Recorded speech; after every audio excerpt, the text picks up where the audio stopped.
I pinched my finger. Hello. I'm not even in the frame. None of it's going particularly well. That's how we know that it's authentic, right? Do you like my little background? Oh gosh.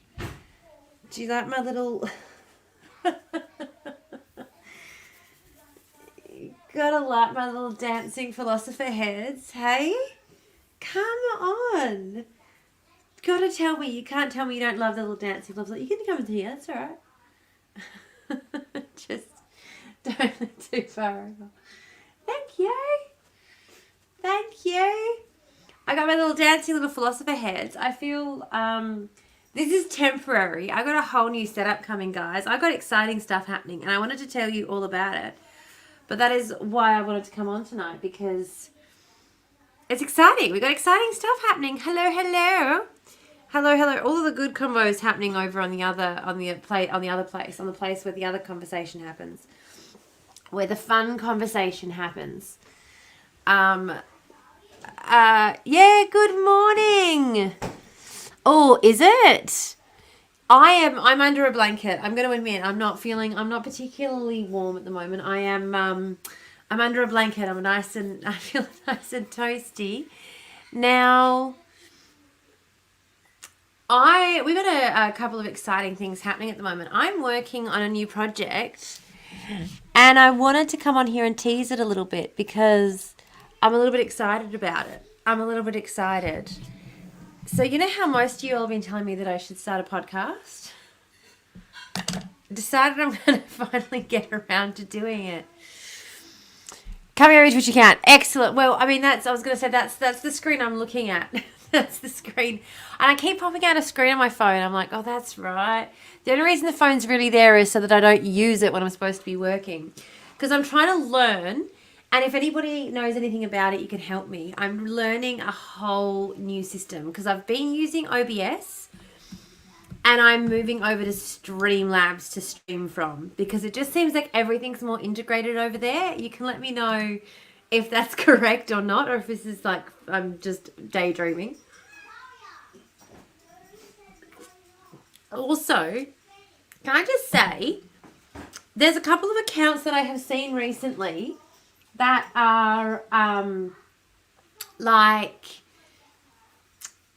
a lot of poetry accounts and things. And actually there's a gentleman has recently been commenting and reached out to me and has been messaging me and sending me some of his poetry that he's written about his experience as a Palestinian man dealing with what he's been dealing with. And I have asked him if he's posted any anywhere so that I can share it. I'm just waiting for him to post some of it so that I can share it with you guys. Because I don't want to post it on my account because it doesn't tend to then direct attention back where it's supposed to be. Like, it's better if he posts it and then I promote it. You know what I mean? But I'm just finding so much of the poetry that is being written about this situation is just really... It really is. It just stays with you. It has a very profound effect. It is on me anyway. It is on me anyway. I think I'm going to move the camera a little bit so that I can move forward and I can show you what I'm working on. What have you got on there? What sauce did you put on top? Burger sauce. So I made loaded fries for dinner. Hey PK, how did I recover from the 24-hour stream? As you can see, I'm here. I am here. I'm where you know. That's how. Actually, that's a much better idea. Let's do that on OBS. So I am going to be moving from OBS. That's right. Here we go. That's what I was saying. That's what I was saying before I started. Thank you, PK. Thank you so much. I appreciate that. And I appreciate your support as well during the live stream. And for everyone who did support during the live stream. Massive, massive, massive thank you, because it was a team effort. It was absolutely a team effort. And my team behind the scenes, gosh almighty, I'm sure you guys can already appreciate. But my team behind the scenes are fucking, I say my team like I own them. The people behind the scenes on this, working on this, are phenomenal. They are some of the most amazing human beings you will ever meet. So I feel very, very fortunate that I had them in my corner and in Wael's corner, and of course that's why we keep streaming. That's what the sign, it does take a village, and that's what the sign in the background is for, to remind everybody. All of my content from now on pretty much is going to be filmed in this location until we get this GoFundMe done. So at the moment, I am working on hello, Chalet Media, good to see you again. At the moment, I'm working on 2 shows a week. And this is what I wanted to update you guys about as well. I forgot to put mascara on before I came on live. I've just noticed by how washed out my face looks in the light. I don't usually wear mascara to work. I don't bother because I'm not under hot lights all day. But then I get on live stream and I'm like, oh yeah, my face disappears if the light's bright enough. You can't even see me anymore. But back to what I was saying. So ad in progress. Sorry, Twitch, ad in progress. I'll wait. I would like to know, though, what has happened to...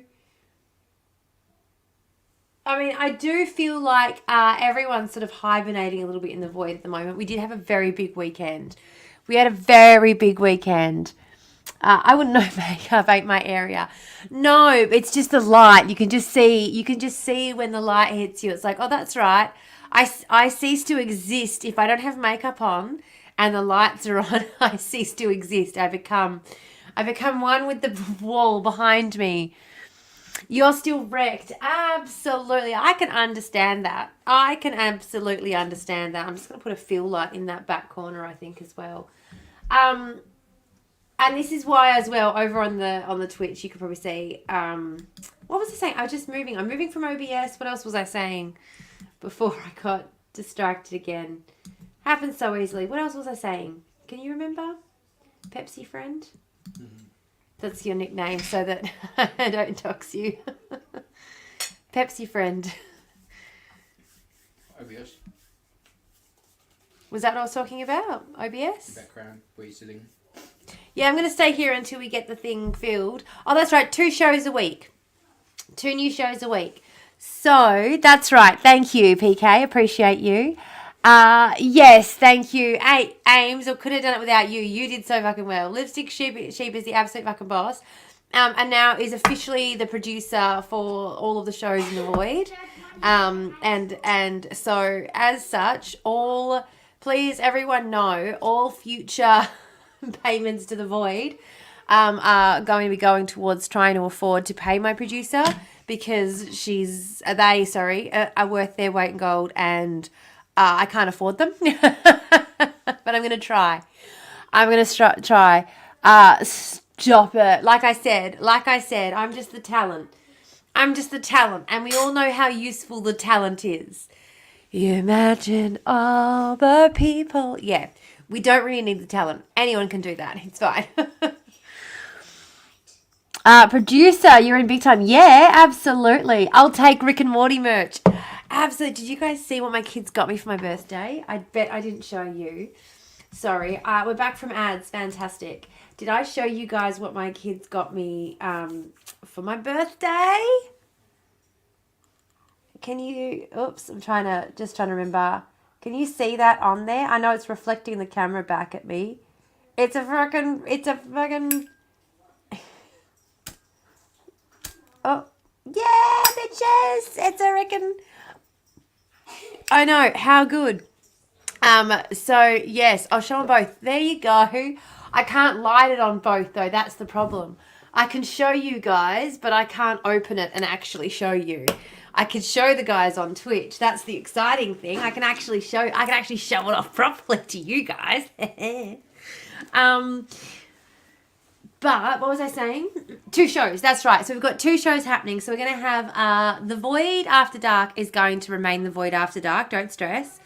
And The Void After Dark is kind of going to be when we just talk shit still. It's probably not going to be any more organised than it already is. That's fine. We've also still going to have our Propaganda Mondays. Propaganda Breakdown Mondays, they are going to be 4 hours long. I'm going to cut them down to 4 hours rather than doing like the long 6-hour streams. Cut them down to 4 hours, and I'm just going to make them try and be a little bit more focused on doing the propaganda streams. But then I got a brand new project that we're looking at, which is going to be a little bit more podcast form, but we are going to be recording it live. And we are going to have a couple of real special guests involved. And what it's going to be is basically I am going to be explaining, hey, give me that back. That's why you're Pepsi friend, because you bring me Pepsi. Okay, you take that one and bring me a fresh one then. But hey. No, we've got, yeah. Yes, that's right. We got Mr. Hang on over here. We got Hegel to the leftist side, and then Marx to the rightist side. Hegel and Marx are having a little dialectic. They're having a little dialectic, Kim. Yeah. I never have the attention span to talk for 6 hours. Yeah, Rick and Morty Zappo. That's right. The problem is that I have a topic I need to talk about. And it would only take anyone else maybe an hour to get through it. And it takes me 6 hours to cover the topic properly. Just a little one. How are you going? I'm going great. You missed this earlier. I was showing everyone my kids got me for my birthday on the weekend. Oh.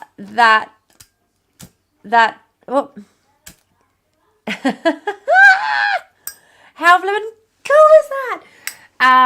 So that is what I got on the weekend for my birthday. And I was talking about our new programming.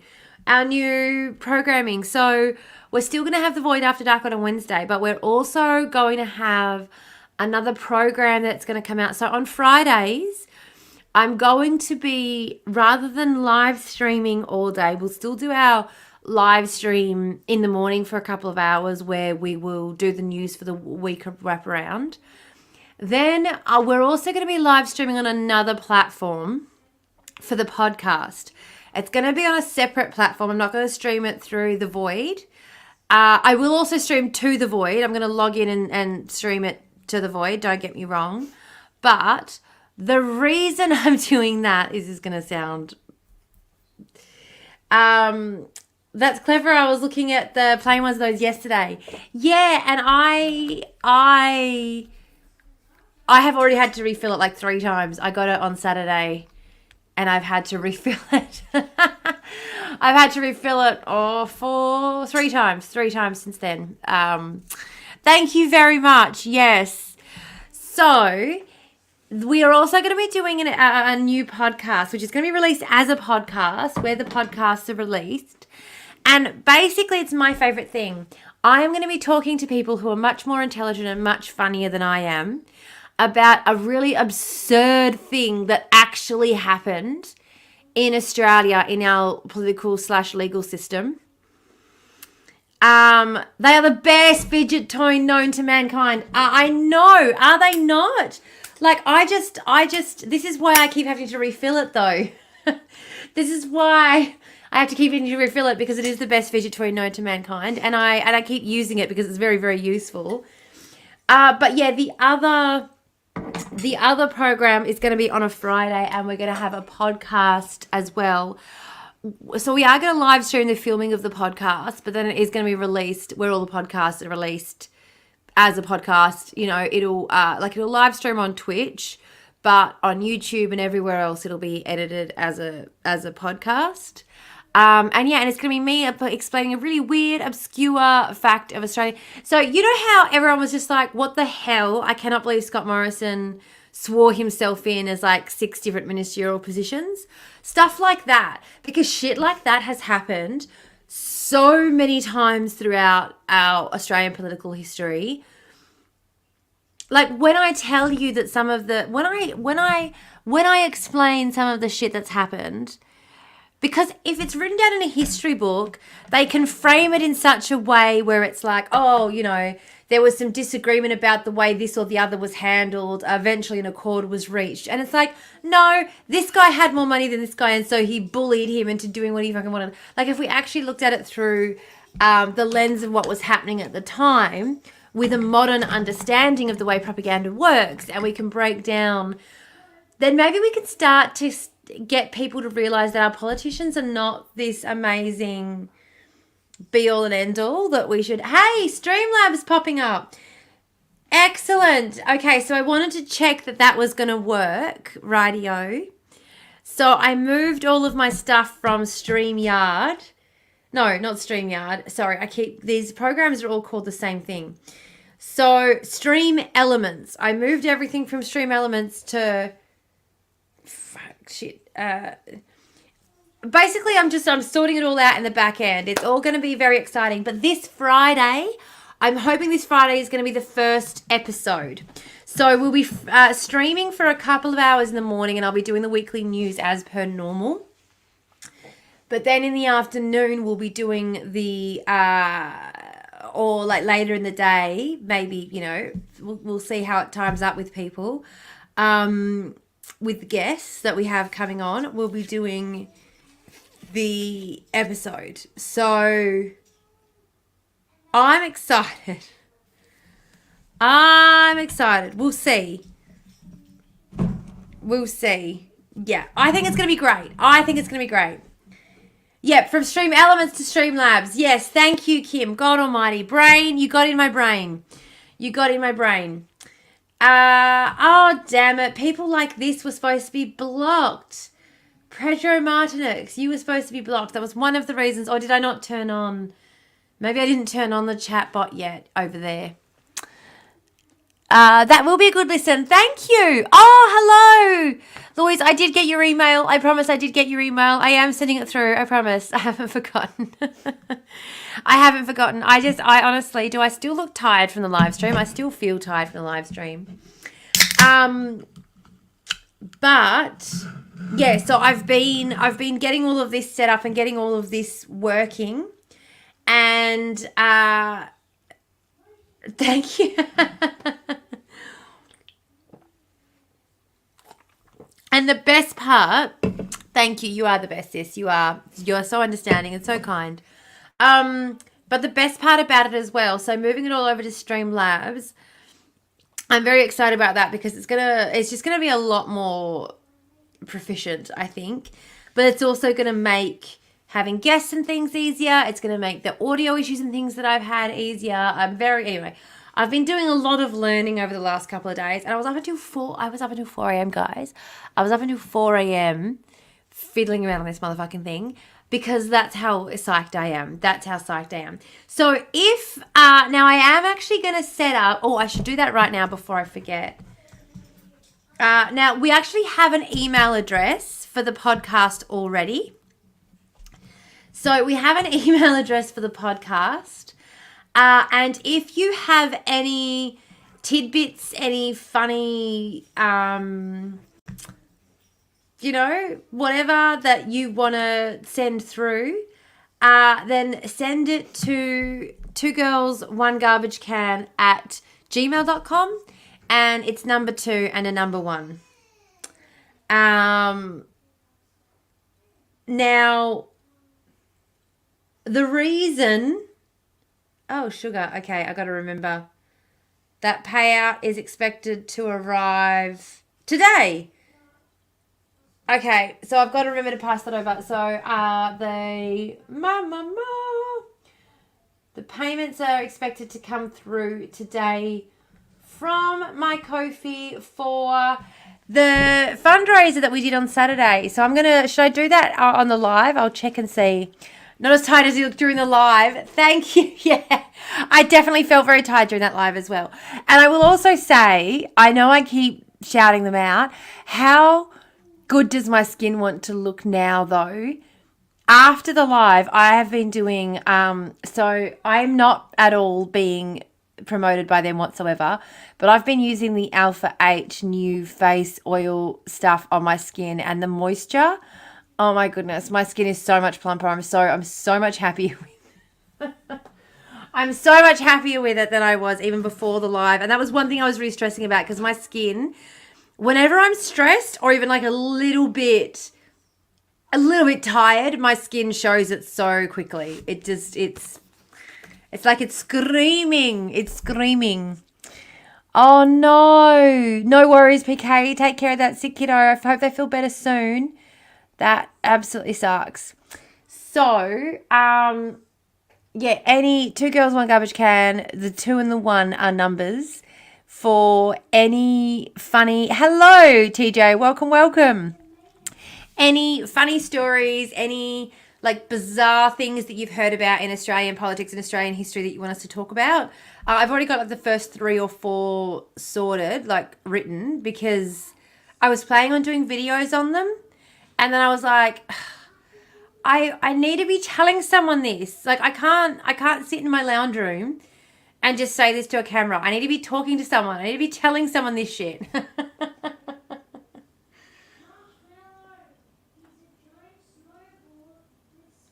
Oh. And the reason as well is because it's fucking hilarious. It's hilarious. And you feel as though, I don't know, I just feel as though, but what if nobody ever hears this hilariousness, honestly? Yay, hello. Yes, it's a Void After Dark. Where else would I be? I'll ask my sister. She has some good stories. Excellent. I'll put it in the chat over here, because you guys, hello. You had to go into the office. Far out. Oh, have you been doing art spotting, Chica? I've been avoiding the app a little bit since the weekend. I'm not going to lie. Yes, 2 girls, 1 garbage can. Kim, that's the one. 2 girls, 1 garbage can at gmail.com. That's the email address. Perfect. So, we don't hear about such things up here. No, very, very sad. So some of the ones I was telling about, so some of the first stories that I'm doing are about, like, for example, Federation, the story of our Federation. If anyone wants to tune in on Friday to hear that one live and hear the live reactions, I can already imagine the comment section going off about that one. Then you need to add in the thingy and on the YouTubes. Yes, I do. I definitely do. So I've been working on backgrounds and all sorts, and I've been working on all sorts of like bits and pieces, and I think you're going to be surprised. This is just a temporary one. This is just something that I whipped up very quickly as a little temporary with a pointer to the podcast place. Yes. I will. Don't you worry. I am very, very excited. What's going on? He used my towel for the floor. No, that would have been me. But also, no, it wasn't. It was mine. Do you want to just?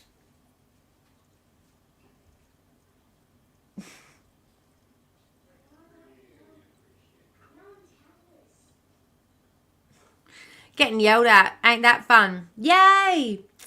I do need to get, but okay, to be fair though, I'm not gonna lie. To be fair, this, like, as much as I was like, oh yeah, don't mind this, like, just getting all the stuff that I have done in the background that you can't even see, that has taken all, I mean, like,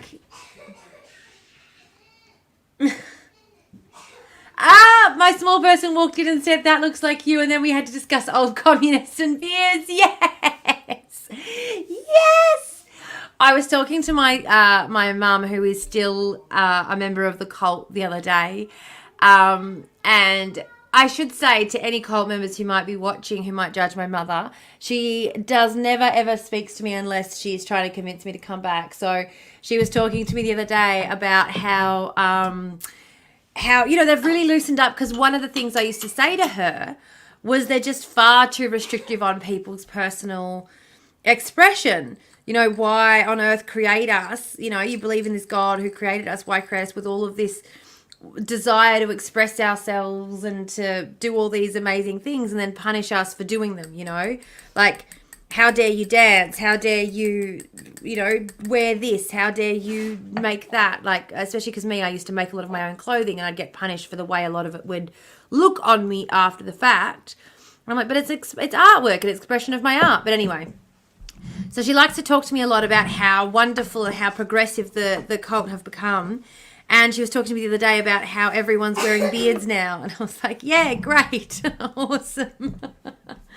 I'm so glad that they've realised that one of the reasons that they were losing people en masse was because of their restrictive practices, not allowing people to do things like have facial hair. Okay. No worries. Hey, Zab. Hello. Oh, my friend Jara's been putting Aboriginal and Torres Strait Islander on art trams for about 4 years now. Fantastic. You can have a beard, D. Quick, join the cult again. I know. That's what I honestly think. Like, she says to me, I wore pants to the meeting the other day. And I'm like, wow, I can wear pants? Quick, sign me back up for that patriarchal oppression. Holy shit, because now I can wear pants. Oh, like, are you kidding? And I will point out as well, I do, before this does turn into just because we'll save that for Monday. We'll save the cult talk for Monday. But I would just like to point out once again that they got rid of Mr. Tight Pants Tony Morris. Mr. Restrictive would never even allow, grumpy old man with with his own issues. He had a drinking problem, and he used to shit on other people for having issues, like having issues with drinking. It's like, come on, man, pot kettle. Like, have some empathy for your fellow sufferer. No, not this man. Anyway, they got rid of him, got him off of the panel of 9 men who God has chosen to make decisions on behalf of all of mankind. Next minute, we're allowing all kinds of things. We're being all kinds of pleasant. What am I asking of my sister again? You're asking her what kind of, what the most bizarre... because the thing is, okay, and this is the thing, people, I can make anything, and not even anything, most things are bizarre. Most things in our political system are bizarre. Like the fact that it is possible for our Prime Minister to anoint himself as 5 different ministerial portfolios. That's fucking bizarre. But the most commonplace and mundane things are the most bizarre in our political system sometimes. And that's what I want to talk about. I want to talk about the most bizarre, the most over the top, the most fun. That's what that's stories. Yeah, bizarre stories from politics. Bizarre stories. But again, like I said, I wait till the first episode. I'm just going to tell you about the history of Federation, how we got going with Federation, because I just, it shouldn't surprise anyone, right? Terra nullius, we all remember that bullshit lie, remember that standing in the legal system for a century? Yeah, so we shouldn't be surprised that there are plenty of things that we didn't get. Is JW a Saturday Sabbath thing, or is that just Seventh-day Adventists? I believe that is just the Seventh-day Adventists. It is not the JWs, no. We were not and even though, we believed sort of whatever day of the week the Sabbath was, it wasn't really particularly important to our day-to-day lives. Very much, I know that within Orthodox Jewish tradition, they also obviously practice the Sabbath. I had a friend actually who was an Orthodox Jew practicing, and we went away on a trip once, and he had to change the day. We were all leaving on the Saturday to come back, and he had to come back the following day because he couldn't use technology or anything on the Sabbath, couldn't travel. So he booked a whole extra day at the hotel to sit out the front and read because he couldn't even and that's part of his tradition. I'm not, but it was just really interesting. It's really interesting the ways that different people show respect for their faith. And yeah, but the Sabbath was not something that we did as JWs, no. All those words are wrong. Yes. All of the words are wrong. Donate here. So the Streamlabs is coming through clutch with the bot. I'm very happy. I'm very happy that this is so far so good. This was going to be a little bit of a test, and I am going to do a little bit of a mess around in a minute. Once I finish giving the update, I am just going to do a bit of a mess around on the computer with the backgrounds and shit. So we're going to be probably talking less. Well, I don't know if I can, but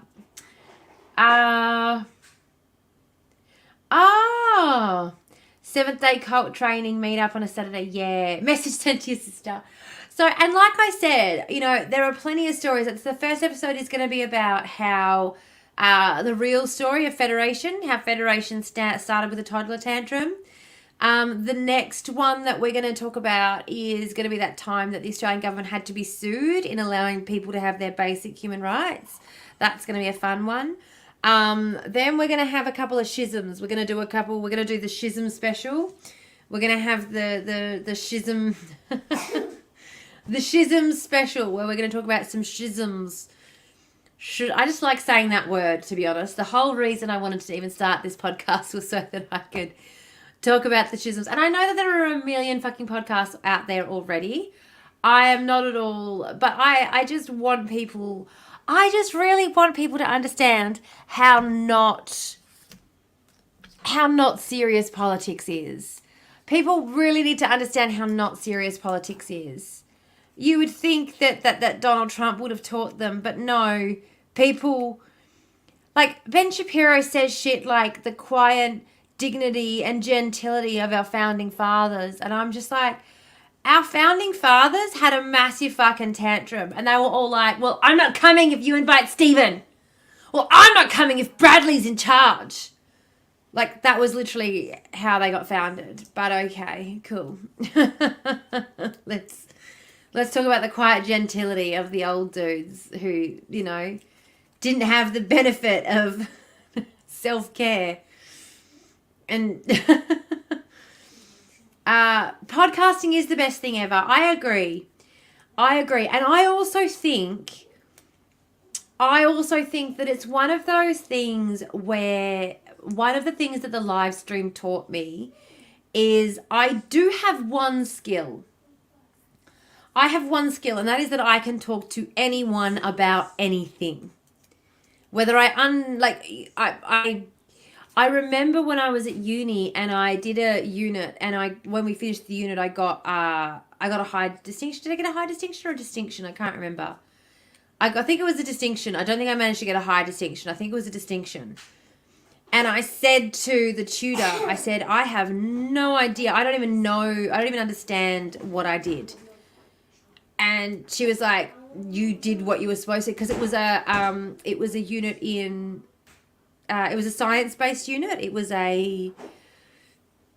We had to do a study. We were doing we had to operate a psychological study, and so we had to get these people to participate in this study and then analyze the data and stuff and all the rest of it. And we got to the end of it, and I said, I got this distinction, and I said to her, I don't even understand what I did. I just did what I was told. And she goes, welcome to the sciences. And I'm like, what? She's like, yeah, you just like, I don't, what? In the social sciences, you do all of this fucking analysis, and you get to that, and you have these big, deep, and you might never ever get to an answer, but the whole process is to try and understand the process. And then in the psychological sciences, it's just like, do what you're told. Follow the letter of the law, follow the correct procedure, see what comes out the other end. If it doesn't make sense, oh well, you wasted your time, but well done because you followed the proper process. Okay, what? And it's just because sometimes you have a theory, right? You have a theory, you research the theory, you get all of the research together, and then the theory proves to be completely false. Nothing comes of it, and you're like, none of this makes any sense, none of it ties together. And it's like, yes, but you've now discovered something, and so off you go, publish. That's well done. You've discovered something. Correct. Distinction. Very well done. You've correctly done the scientific process. What? I don't understand. I don't understand. I don't understand. If you want federation specific, no. I don't want federation specific. No. Yeah, I have got Federation gossip. I have got the. Don't give away any of the gossip about Federation, Belle. No, the first episode is about the Federation. I've already written it. I've already written the first episode.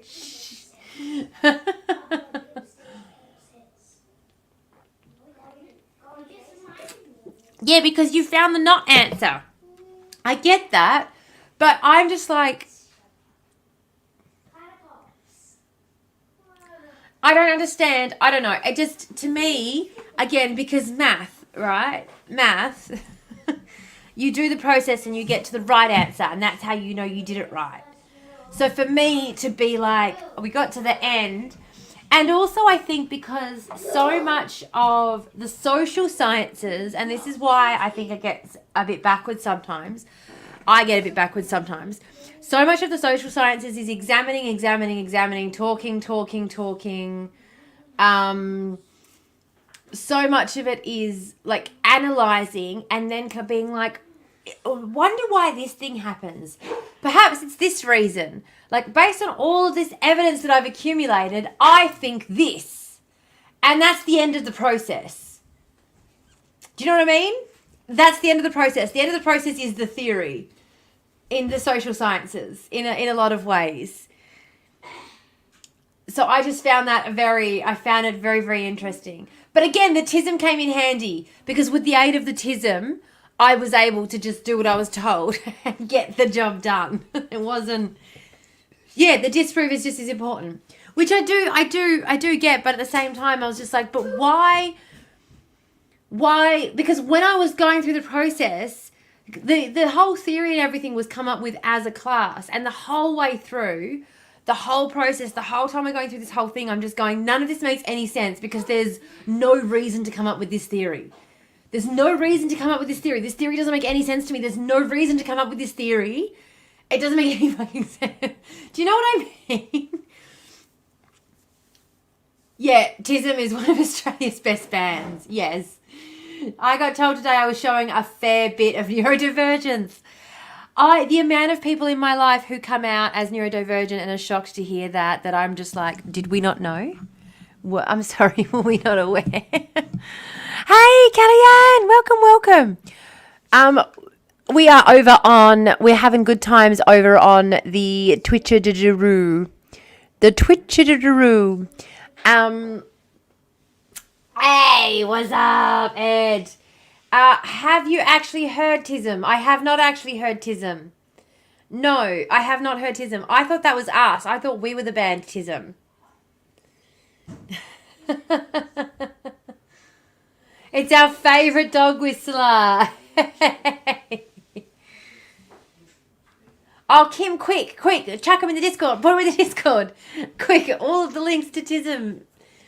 No, I haven't. And honest to goodness, unless I can get it on a record, I have a real hard time when it comes to technology and music. I just have a real hard time when it comes to, yeah, I ever since we got rid of CD players, I used to have music in my house all the time as a kid, and I worked out what it was. Ever since we went digital with music, I've struggled. I haven't been able to. Thank you so much, Kellyanne. Yeah, I did. I will admit I did. I slept for a very long time, and I spent a lot of time cuddling my kids as well. We spent a lot of time recovering as a family. There was a lot of very sad faces. Now, the two... I just had another ad break and I missed it. Damn it. I am excited. Because the two different...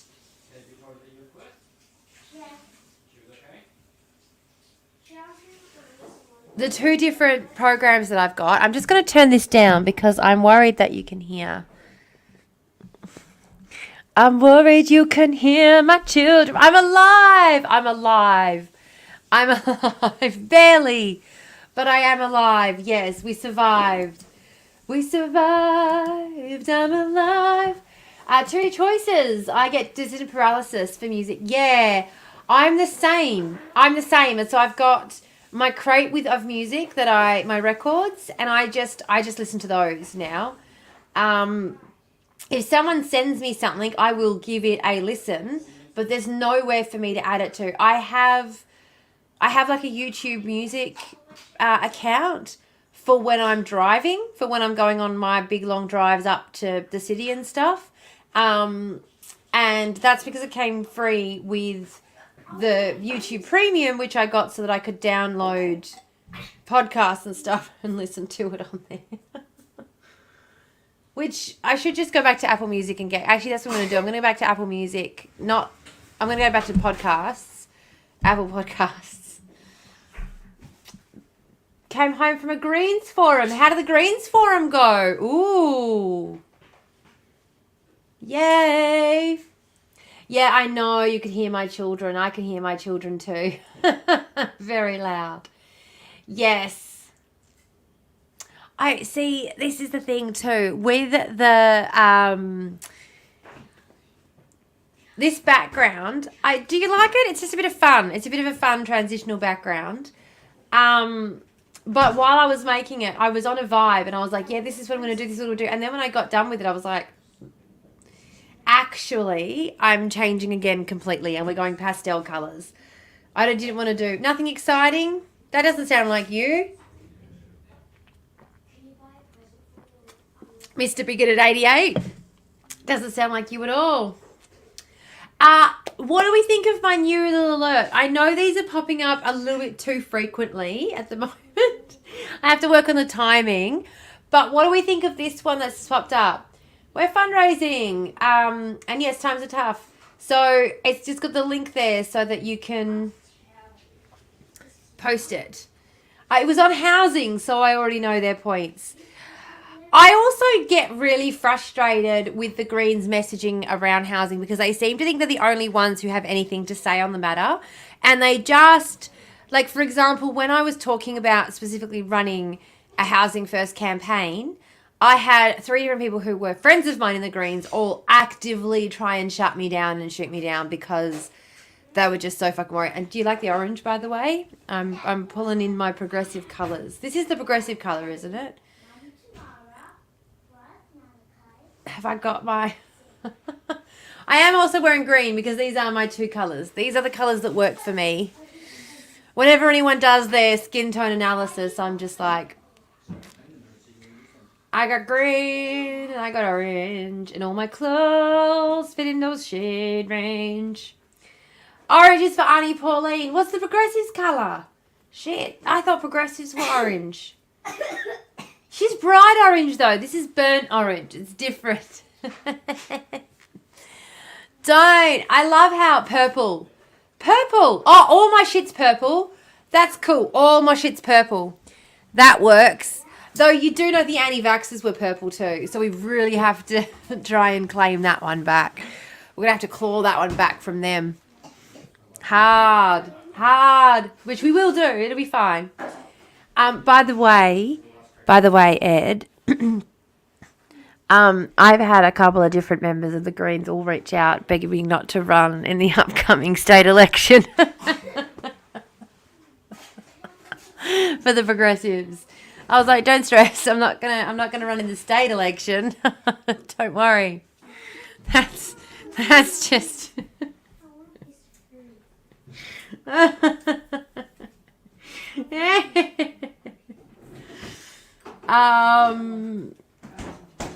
So, as I was saying, Friday, funny,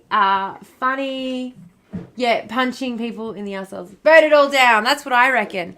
So Friday, and as I said, one of the things that I want to do is I actually want to get a whole lot more people involved in politics. So with the 2 Girls, 1 Garbage Can, I'm going to have a whole segment on how you can get involved as well. Yeah, absolutely. Do try not to get yourselves banned off Twitch because I'd miss you though. Just warning you. I'm not going to mod your comments, but I can't control the app that you're currently on. Just warning the chat. Also, purple and green are my faves, so that's fine. Yes, and purple is our Lord and Saviour's favourite colour. We know that as well. That's part of our cult lore. So purple is actually one of our cult colours as well. So there you go. It all ties in. It all works together. It's all coming together. We're talking colours. I missed a bit. Yeah, why are we talking colours? Because the progressives are the progressives colour is purple, and I was talking about repping them on my content, getting a little bit more progressive with our content. Yeah. So we've got the podcast coming out, and I'm going to be talking about, I want more people to get involved in politics, not just as a not too many people think that voting is the be all and end all, and we need to change that mindset. So yes, so I want to show something. I'm going to do a little bit of a share screen moment, and I'm going to share with you what I'm working on for the new look. And you can all let me know how much you hate it, or let me know, tell me that you think it's horrendous. I don't care. I don't care. I also spent a lot of time, not gonna lie, spent a lot of time working on a little avatar of myself, and I was so proud of myself when I was done. And it was only after I realised how long I'd spent on it that I realised that I probably maybe shouldn't have been that proud of it, because it should not have taken that long. And on hindsight, on reflection, there's some things wrong with it. Like, for example, I decided to remove... Yeah, you'll see. You'll see. Should I show you? I've got too many windows open. Cough. Tism. Cough. Yeah. Cough. Lucky you love me, right? I got so many tabs open in every single window, and I keep just closing the whole thing because I'm just like, oh.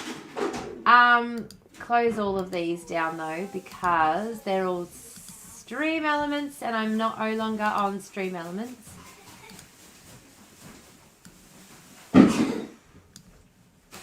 The chat box is going to be cool. It's going to be...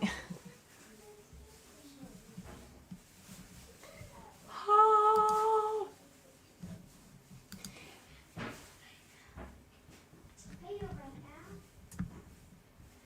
Did anybody, while I was fiddling around and like basically making a nuisance of myself, did anybody have any questions about what I was talking about before?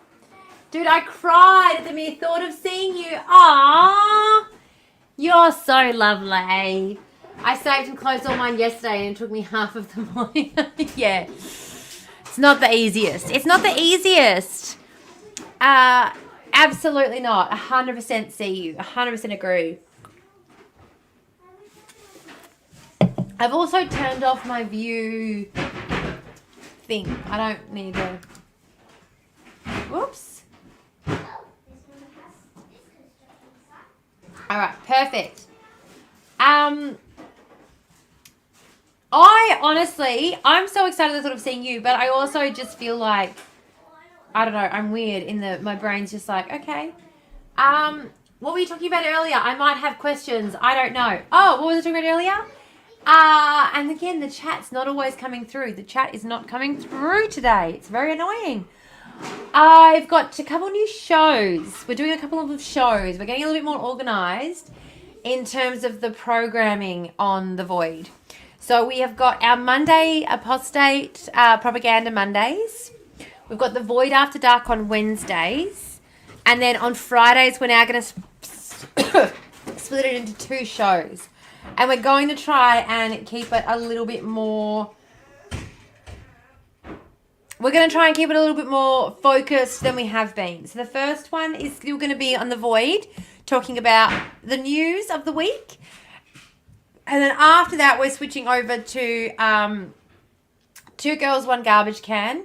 And basically the idea is it's just going to be me and a friend, whoever I am able to con into being on there, whichever of my friends, multiple of them, it's fine, discussing the garbage can that is politics. And just pointing out how pointless it is to worry about things like whether you know enough to run for office, because our politicians know nothing. They know nothing. Yeah, I'm excited. Podcast is incoming. Yeah, so the first episode is going to be on Friday, the first episode of the podcast. And it's going to be streaming to Two Girls, One Garbage Can.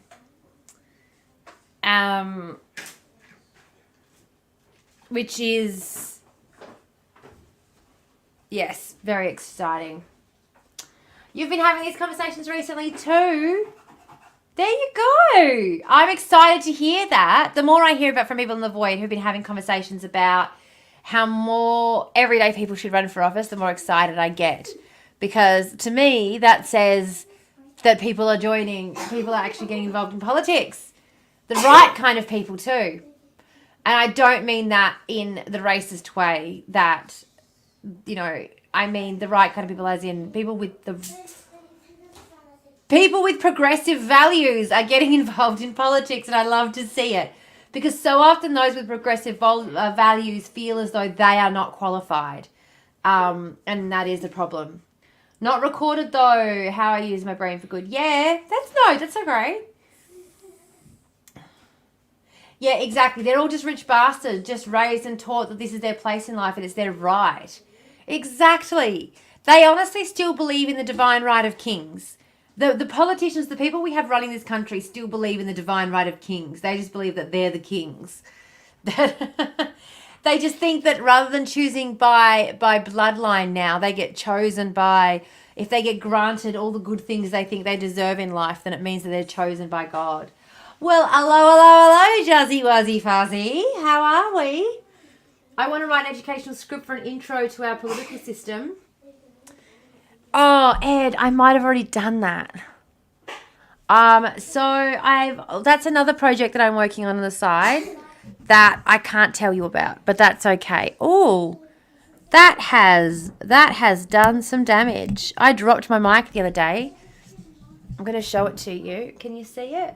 Can you see the little dent? Can you see it? It's like I took a bite out of it. I didn't. I just dropped it. Ooh. Then get that translated. Oh, okay. Yeah. The basis of private education here and the back in the UK. Oh, I know. All hail the void. And Jazzy, do you know what as well? We had Jez on the weekend, who is the Unemployed Workers Union, who is also has been offering to do graphics and stuff for our not-for-profit, which I am so bloody excited, you know, about all the wonderful people who've come forward to help us out with this. So that's the whole other project that's going on in the background as well, that you guys, it's separate to all of this stuff. One of the things that he was talking about is how often these jobs that are being advertised that people are applying for don't even really exist. There's an entire economy of job advertisements out there for jobs that no one actually plans on hiring for. It's bizarre. They will advertise jobs so that their overworked employees think that they're hiring, that they will find someone to help them with the workload. And then people are applying for these jobs and not hearing back from them. And like people are just applying for 100 jobs that no one actually ever plans on filling. Yeah, I do have to turn that thing down. Why is it coming through so many times? It's coming through so often. What's that, bub? Nothing. No, you good? Yeah,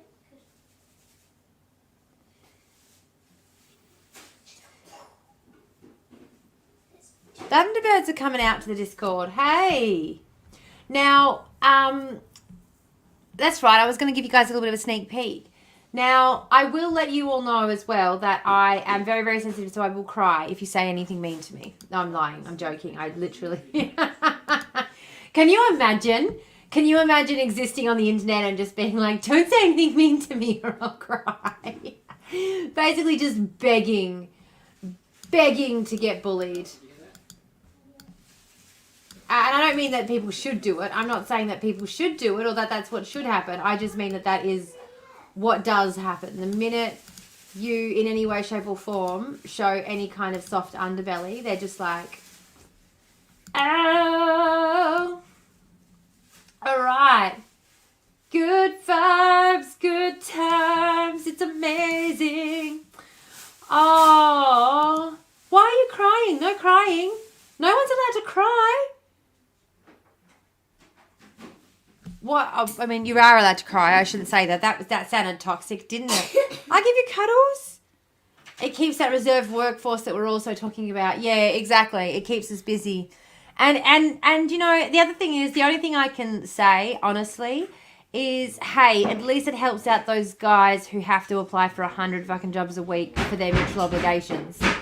At least the fact that there are 100 fake jobs out there being advertised means that there's 100 jobs that they can apply for, right? Because the mutual job obligations that we put on people are sometimes impossible to meet.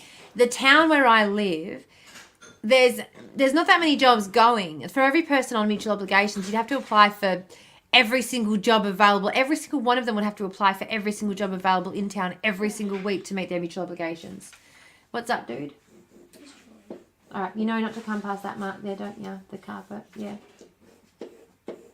I like this new setup too, because the kids can literally like come up and talk to me and stuff, and they can come like there's literally like nowhere they can't go that they don't have access to in the house now.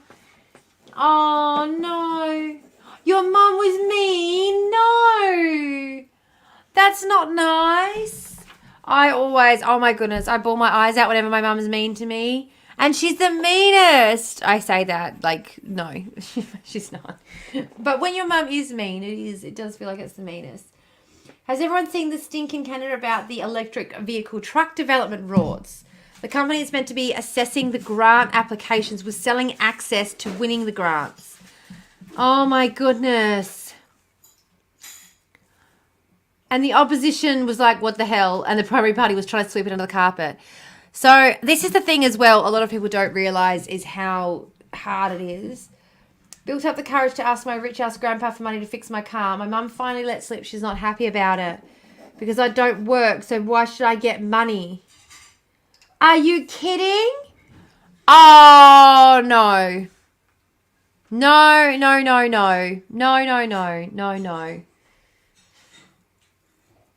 what you say to your mum? No, don't say this to your mum. Don't say to your mum. Do you know what I would say to your mum? If I said to you, I'd say, I'm sorry. Do you think that people's value only lies in their ability to do labour? Does my ability to be able to get from A and B not exist for me regardless of whether or not I provide labour value to the economy? I'm providing other value. I provide plenty of value to the world that I live in. Oh, my little Ninja finally. Oh, my gosh. I set this little bed for Ninja a month ago and he refused to sit in it. And right now he's just sitting in it. I'm like, yes. Finally, motherfucker. Oh, no. Belle, you're not supposed to put it. Stop it. Belle. Belle, stop. Don't share it with the group. You're not supposed to share it with the group. If you give away the content beforehand, why will anyone watch the podcast? Send it to me privately. She's like, look at this funny thing that I found that you could talk about. I bet you I know what account it's on too. I bet I know what account it's on. I bet you it's on. Is it on is he the giraffe? Is he the giraffe? I can't click it. Where is it?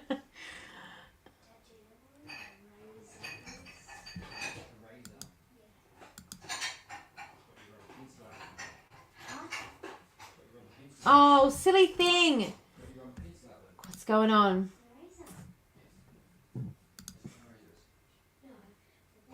All right, can you two give it down, please? Very noisy. Ha, ha, ha. Sorry. Oh, really?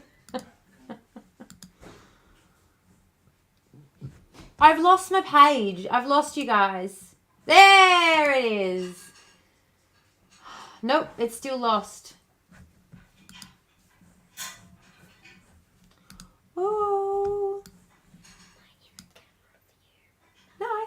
around there, no problem. You can be around there, no problem. You're all good. Perfect. So, I am trying to... The fruits of my labour, Catholicism. Yeah, it's her own lack of dismantling her beliefs. Yeah.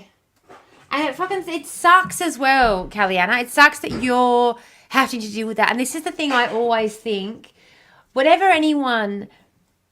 Like, when it comes to my kids, I think, like, I owe it to them. Like, they're trying to figure out their way through this messed up world that makes no bloody sense. I get confused by it. I get overwhelmed by it. I am the closest thing they have to a guide. Like, I'm always like, fuck, I'm looking for an adult. I need an adult or adult. Like, how am I supposed to manage? I'm that for my kids. I can't just be like, sorry, too bad, you're on your own. You know, I just got to fucking take it up. But the fact that our parents don't seem to have that same awareness that they are that for us. And you don't stop being that for your kids just because they're grown up either, you know. And I think a lot of us who don't have that, and I think that's one of the things that millennials really feel, is we look around constantly just being like, I need an adult, because so many of us have kind of raised ourselves in a lot of ways. Yeah, I can't imagine wanting to say no. And Mary Jane, I was actually just talking about you. I was actually got to check that. I got a notification that the payment from you should have come through today, so I've got to transfer that, and I'll message you as soon as I've done it. The email from Kofi said that the payment's been processed and it should be through today. So, and I'm excited because that means it's going to jump up again. I want it to jump up again. Oh, can you do me a favour? Can you microwave this cup of tea? Just put it in the microwave. How long do you think it will need? 1 minute. 1 minute. Oh, you having a sip, are you? No, sniffing it. Sniffing it? Have a little sip. Go on. My kids aren't adults yet. No, exactly. And that's the thing. But even as adults, you don't want your kids to suffer. But I don't know, but I do think that there are a lot of people out there today who do not share that same sentiment, sadly, because, they seem to be calling for a lot, don't they? There's a lot of calls online for, let the children suffer. We had to suffer. Why can't they should suffer too? Okay. The only reason I want my car fixed is so I can drive my kids to school. Yeah. And that is, I will say, that is one of the good things about getting my kids on the bus, because my alternator started going and I was like, oh. But they can still get themselves to and from school even in the wet and cold. I just have to meet them at the bus stop with the umbrella. But my kid keeps yelling at me and telling me not to because I am cramming his style. Unfortunately. Not a fan. So there is an ad. So it's bone cone time. It's bonus content time. I'm just going to slip over here a little bit, just off screen while we take care of that with my wonderful lighter. Did I show you the lighter my kids got me for my birthday? Before we go on ad again. That is the lighter that my kids got for me for my birthday. And Rick and Morty, I think, is the perfect expression of my nihilism and my never-ending hope, because it's like, that's the whole point, isn't it? Like, Rick just feels like there's no point. The world is a chaotic mess, but he does it for his family, because he does, regardless of the fact that he understands it's all meaningless, it has meaning because of his family.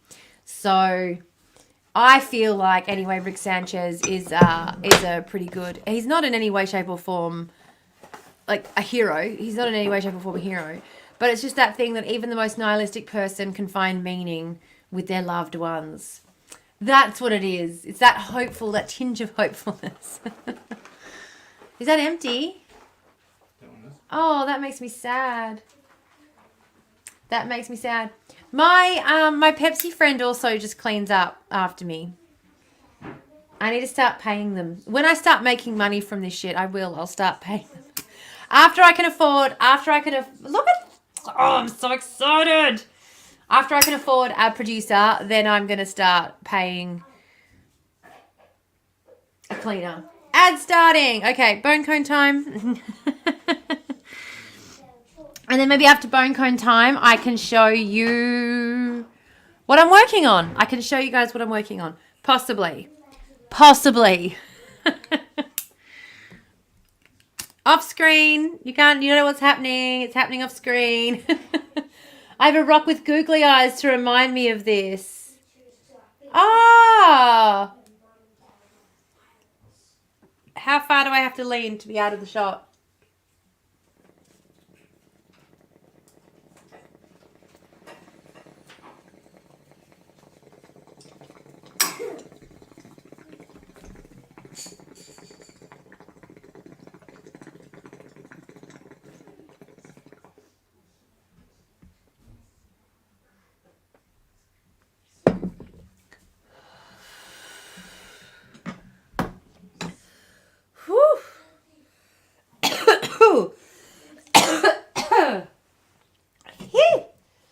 Yeah, the kids did a good job.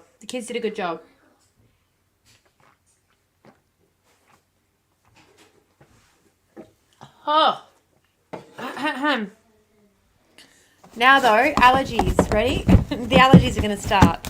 Excuse me while I mute.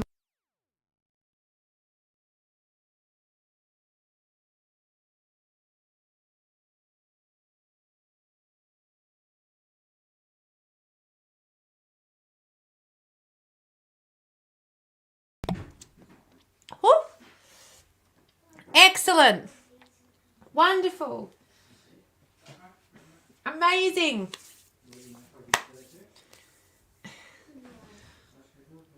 William Stevenson. It's a prescription medication, my dude. I have a prescription. It comes in the mail. My doctor sends it to me in the post.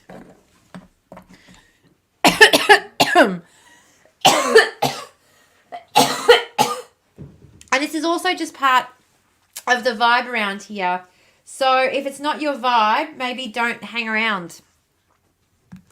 Yeah. I have to open up a whole nother window to do that though. And I just don't have the patience. Bye. See? He left. The gaslighting of the job agencies needs to be called out. Yeah. It is really, and it's hard as well because this is what a lot of people don't know about the job providers too, the job agencies. They literally don't get a say in whether they see you or not, in whether they have appointments or not. Like they literally have no... Oh, what strand? I have about 5 different ones at the moment. So that was a sativa. Indica, I do have an indica that I use at night for bed. That one was a sativa. So that one there that I'm using at the moment is called Dr. Watson Lemon Sherbet. Dr. Watson Lemon Sherbet. Dude's probably an ice addict and thinks the smell of pot is gross. Yeah. Honestly, I don't really care. Like, I don't really mind. I get that there are people who feel a certain way about it. Oops. And that those people exist. Those people need to, I mean, again, if those people wouldn't have an issue with someone sitting around and having a beer at a barbecue, if those people wouldn't have an issue with someone having, you know, a cup of coffee after dinner, for God's sake, like, it's just, people and the other thing is as well, is that people have no idea how to actually tackle issues like addiction in our society. And if they knew how to tackle issues like addiction in our society, then they would understand that things like normalizing recreational drug use in a safe environment is a better thing to do in general for those suffering from addiction than stigmatizing it and making people feel shame about it. So actually, by normalizing it, you make it less difficult for people to know where to go. It's the same thing about normalizing, you know, it's not about who would find themselves victim to a cult, it's about when in your life are you more likely to fall victim to a cult. By normalizing the fact that this can happen to anyone, by normalizing the fact that like this is the sort of thing everybody engages in, it makes it easier for people who do want to stop, because there are people out there who use cannabis and don't want to use it. And if they want help stopping, by normalizing its use more, then it also makes it, like, for example, again, smoking cigarettes is completely normal, but if you want to quit, you can go to your doctor and get help with that, and no one's going to think twice, and it's completely covered by Medicare, and you don't have to worry about going out of pocket for rehab or anything. Like, there are programs and things set up and designed to help you because we've normalized it in our society. We should do the same thing for anything. If someone wants to use it or doesn't want to use it, there needs to be programs and methods. Mine is called What Grew in Old Mate's Backshed. Yep, that's a very good strain. I've heard of that strain. I've heard it's quite a chill, calming one. Yeah, also if they're nice addicts, the system hasn't been favourable to them. Exactly. I've heard there's some good fungi that works well in soups. I have a friend who partakes of the shrooms regularly, and I swear the first time I do shrooms, it's going to be with them. I have to, because they are the expert now in the shrooming. How about we just normalise helping everyone to the best they can be and lift everyone up? Exactly. And you know what as well?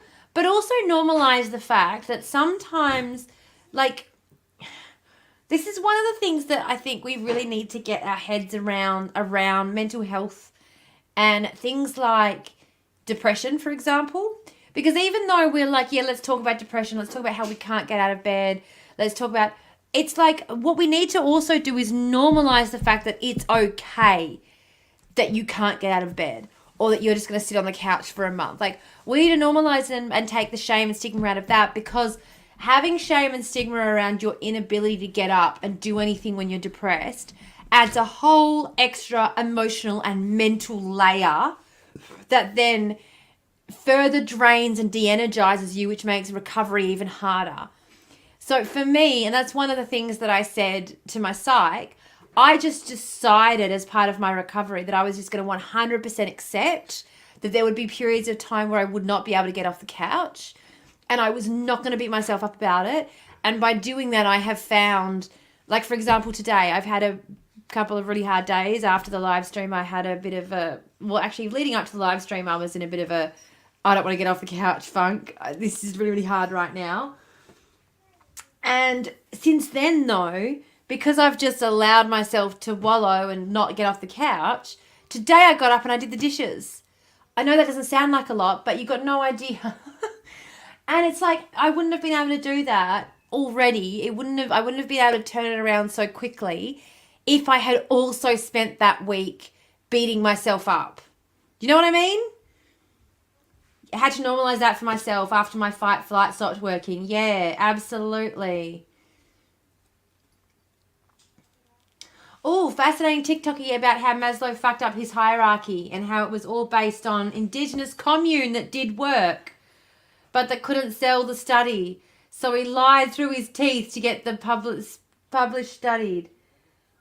study published. What? Now I refuse to use my cortisol to motivate myself. It's huge. I get it. And well done. Yes, it is. You too, Kaliana. Well done. Refusing to use your cortisol to motivate yourself is a massive, massive thing to unlearn. I'll find it and send it directly to you. Thank you. Yes, please. I will be consuming of that media. But yeah, Kaliana, that is a massive, massive thing to unlearn. It is huge. And yes, well done you, because it's, and I didn't realize I was unlearning it. Really. What I just said instead, I kept saying to myself, because I everything stopped. Like, I can tell you what happened. I went out the back and my manager was trying to get me to calm down, and I looked at him and I said, I can't. That's not, you don't get it. Like, I had cracked, and all I could do was get myself home. Basically, I just cocooned and like got myself home.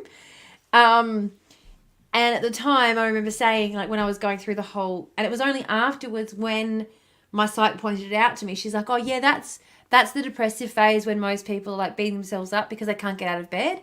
And you were just like, oh fuck it, I can't do anything. Like, what am I supposed to do? I got to this point because I was doing too much.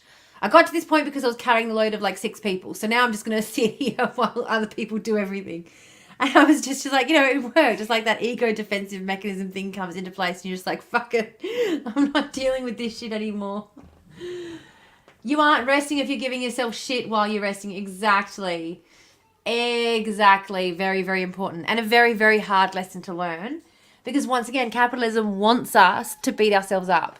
Capitalism wants us to feel as though we are never doing enough, as though there is always more we could be doing, as though we're letting the team down.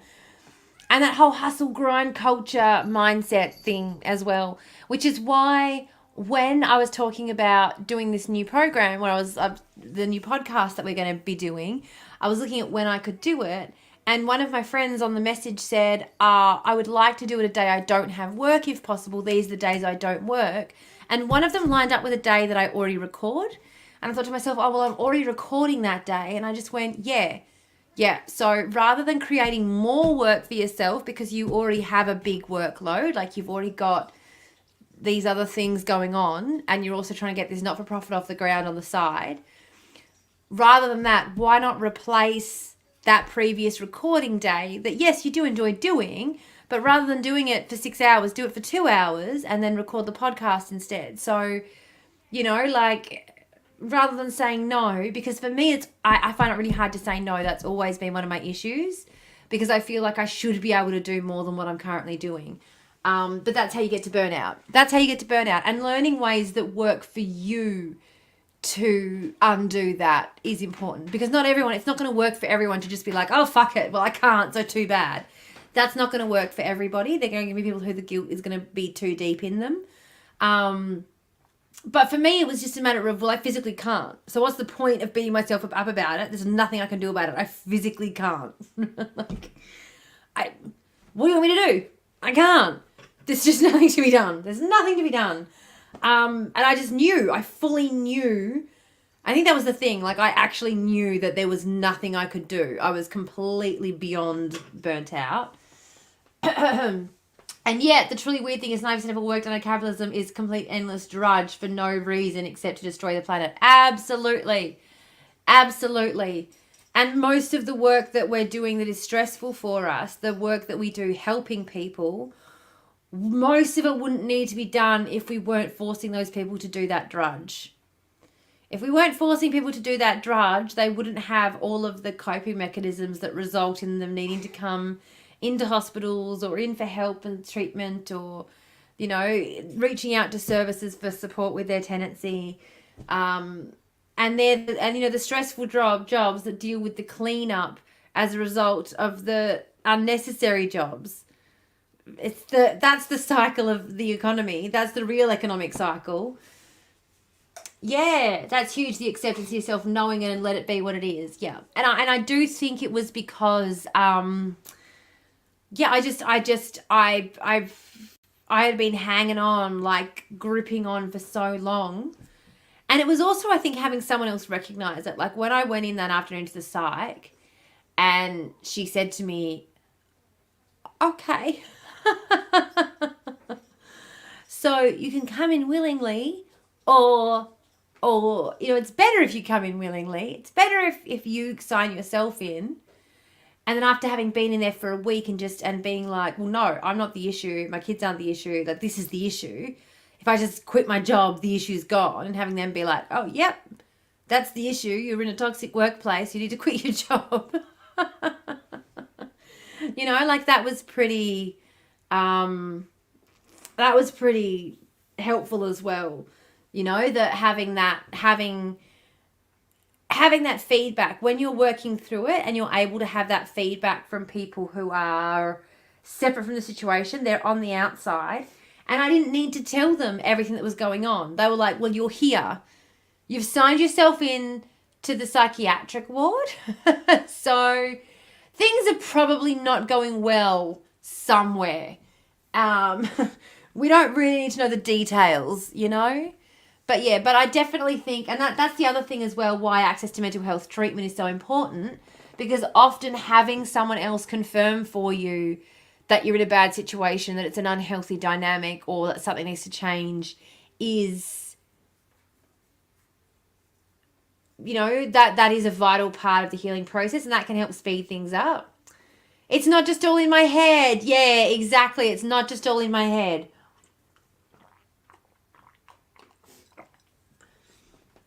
And it was hard too being in there because you're in there with people who are dealing with a whole range of different things. And sometimes you're sitting there feeling like, oh my goodness, why am I here? Like, why am I here? Really? Because I had a bad day at work. And then you're sitting down with your psych and your psych's going, so your CEO's been trying to get into the mental health ward? And for us, that's a pretty big red flag that maybe things aren't good at work and that maybe that might be a big reason why you're here. I was like, yeah, that's got a lot to do with it. They're like, yeah, so that's not normal behavior. It's not really normal to have the CEO try and come to the psych ward. That's not normal behavior. You can drown in both a puddle and an ocean. Absolutely. Absolutely. That's actually a really good way to put that because I was trying to explain this to my son the other day because my kids were having an argument and one of them was sort of saying, yeah, but you know, when I do that, this and that and the other. And I said, okay, it's different for everybody. That's what you need to understand. You need to listen to what people tell you when they tell you what they're experiencing because you don't know what it's like for them. That's why it's so important to listen to others when they tell you about their experiences. And he was like, yeah, you know, but they said this and the other. And I said, that's the point though, is that you are a different person in a different body. You are not going to feel the same way. That's the thing that you have a hard time getting sometimes because they're just like, you know, it's hard. And that's the thing that kids are learning, you know, kids are always learning. And my kids, I've got to be honest, are so good at it. Like I can't brag enough about my two children. I really can't.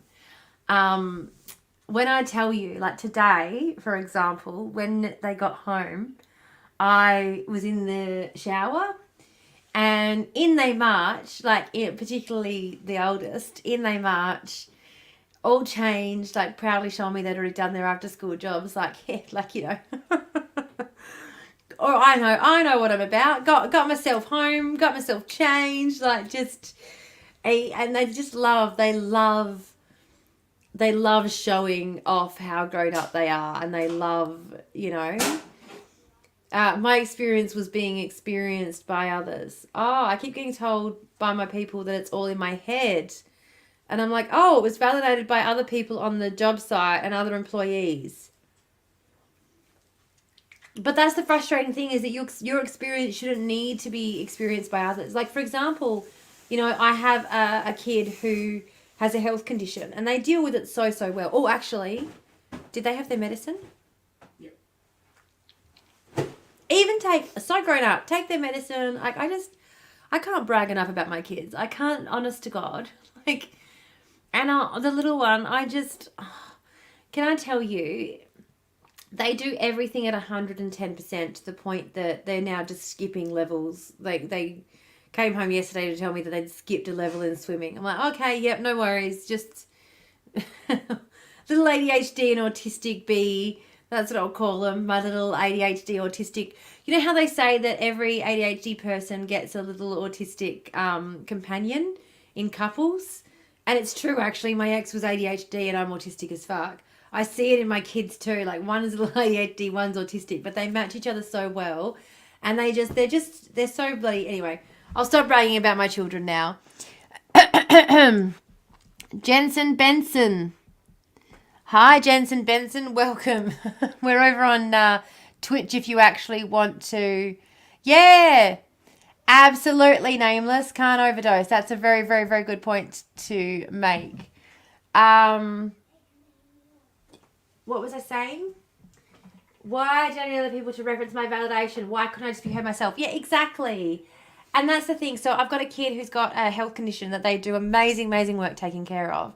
And it's really frustrating for them, and they do a really flippin' fantastic job of it.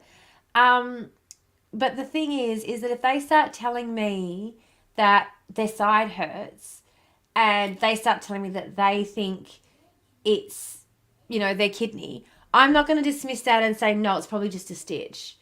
Like, yes, I've experienced a stitch and I know what that feels like, but I've also never experienced an issue, you know, well, no, I have actually, I've had a kidney infection. But the issue that, you know, my kid has, if they tell me that their side's hurting and they think that it's an issue with, you know, their health condition, I'm going to listen and go, yep, cool, no worries. Like, you're the expert on your body and what it feels like and what it should feel like and what it's not feeling like. And it's really sad that we live in a world where, particularly, and I know it's happening for adults too, and it happens for women, femmes majorly in the medical industry, you know, but it's happening to masks as well. It's not just happening to femmes. But for kids in particular, kids get completely ignored. They get treated as though they do not matter whatsoever. And we have had issues with medical staff doing that before with our kids. But our kids, I will tell you one thing as well, both of them, actually, and there's something about the second one, they're fierce. They are fierce like you would not believe. They seem really quiet, but you piss them off and I tell you what, you'll get the skin torn off you. Makes me a proud mama bear. Makes me a very proud mama bear. Again, I'm bragging about my kids again, sorry. But if you try and tell this person, this child of mine, they will just not, like, nah, you are in for a battle and a half. And it does make me proud, because I do want, that's one of the things that I've really been very careful about, is I don't want to parent the personality out of them. I love them too much to let them run through the world acting like a-holes, but I also don't want to parent the personality out of them. What's the point? What's the point of giving birth to two other human being creatures in the world if you're not going to, like, why plant a garden and then spend the entire time trying to control it? Like, who has the time? Yeah, exactly. That's a good point, Kalliana, as well. You know, raising good kids with strong voices can be very, very, and I think that's the other problem as well, is that we have so many on the right advocating for big families and so many on the left are like, don't have kids. It's bad for the environment. I'm like, what's bad for the environment? Is letting them outnumber us. I'm just saying. And I donated. Oh my goodness. I saw a TikTok the other day where someone was like, "Oh, is there a way that I can ask my organs not be donated to a white supremacist? Because I just feel a little bit awkward about knowing." And I kind of feel like, I don't know, I would really like them to know that an Indigenous woman's liver is inside them, keeping them alive. Like, I think that would be ultimate. Like, I would freaking love that. I would absolutely love that. But I have donated eggs to people. And then found out later that their politics didn't agree with mine. And I was like, oh God, I hope the genes win out. I hope there's something in the genes that just leads your child down the path towards, you know, green hair and nose piercings.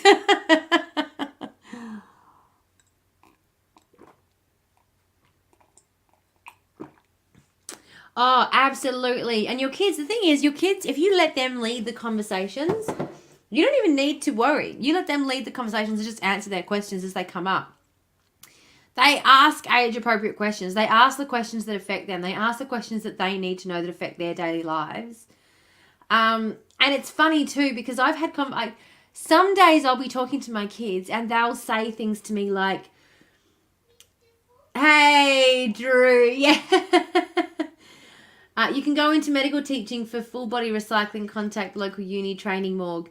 Yeah, that's my dad's doing that as well. He's signed up. He is signed up for that as well. I'm all for it if you want to do that. 100%.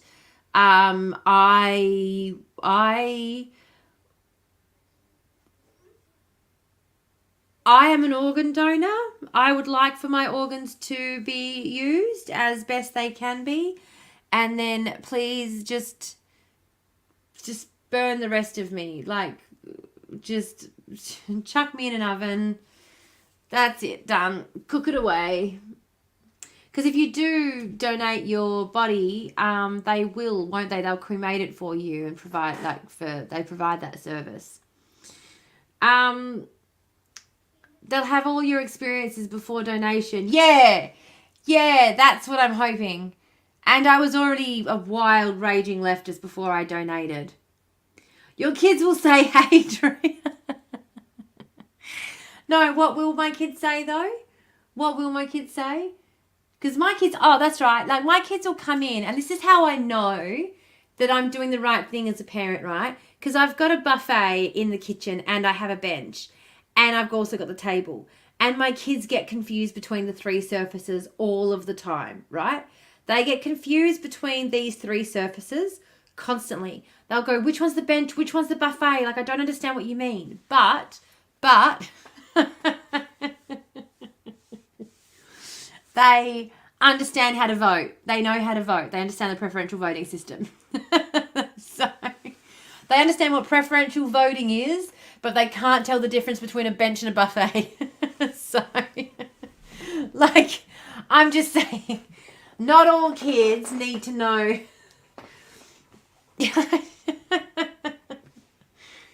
Donating should be the default, an opt-out option, not an opt-in. Yes, and we have, there has actually, this is when I talk about working in the policy space, it's so interesting the amount of policies that you're aware of being put before Parliament just by virtue of working in that space, because you'll be walking around talking to people, like you're collating information from different community groups, and they're like, oh, we were recently asked to give feedback on this other policy, and you're like, oh, there you go. So I was doing a policy recommendation on the link between homelessness and drug use. And we were talking about the fact that drug use prohibits people from being able to re-enter the housing market, but it is not predominantly a reason for people becoming homeless, meaning that the issue is being caused by homelessness. It is not causing homelessness. And we were going through and contacting all these different community groups about it. And obviously, because it's a health-related matter, we were contacting a lot of health-related institutes, which I don't normally have to do. We don't normally have to contact a lot of the health-related institutes, not because it's not health-related policy, but because a lot of the work we do revolves around FDV, and it's more about, like, contacting emergency room doctors rather than, anyway, whatever. So it's just a different space. And so I was talking to a lot of different organisations that were telling me that they had been reached out to ask to give feedback on switching to an opt-out system for organ donation in this country. So that I do know that in 2018, I think it was 2018, there was a policy that was introduced there was a suggested policy that was tabled somewhere at the federal level. Not sure which place, the upper or lower, the Senate or the House, to introduce that. But this is the thing, is that because there isn't, and when we talk about policy, when we talk about the different multiple streams of public policy, and we talk about why certain policy gets up and others don't, Kingston's multiple streams is a really great example of that. I'll see if I can find a thing to put up to show you what I'm talking about. There's an ad coming up, so I'll do that while the ad's on, eh? What, Drew? I know what. What?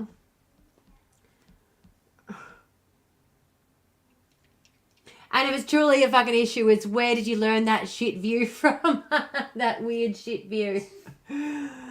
You're dead. Your wishes are no longer important. Get over yourself. You no longer exist.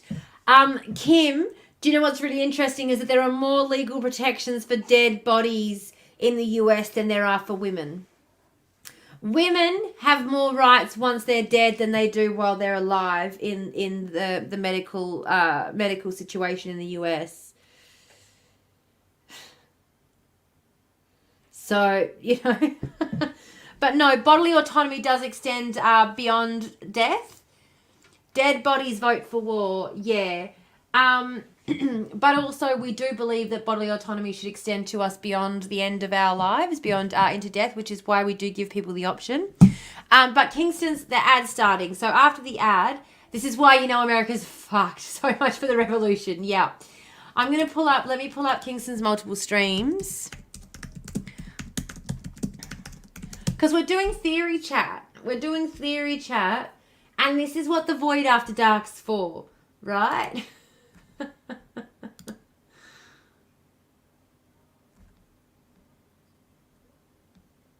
Kingdon, not Kingston. Why do I keep saying Kingston? John Kingdon. John Kingdon. Now, where is, I just want a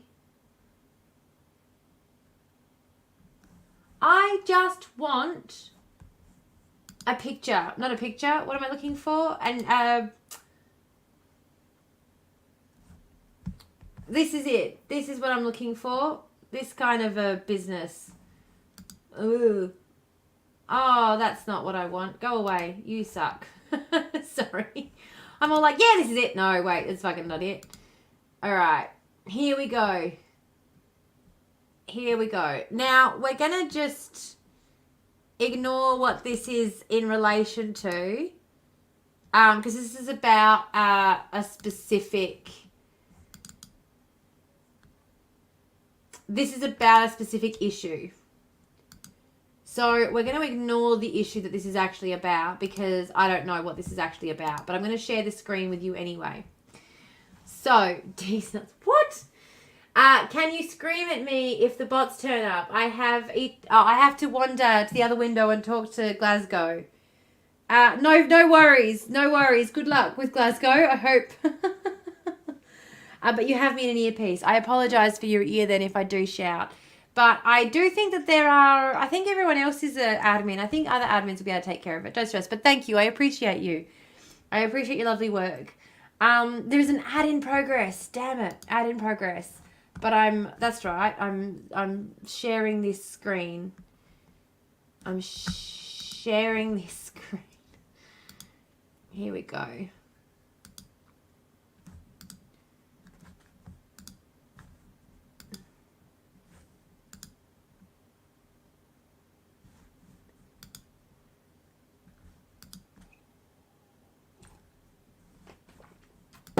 And we're back. Would you look at that? I managed to get it up. I managed to get it up in time for us to get back from ads. Can you believe it? I'm a miracle worker. Can you believe it? I can't believe it. I'm stunned. Just for the record.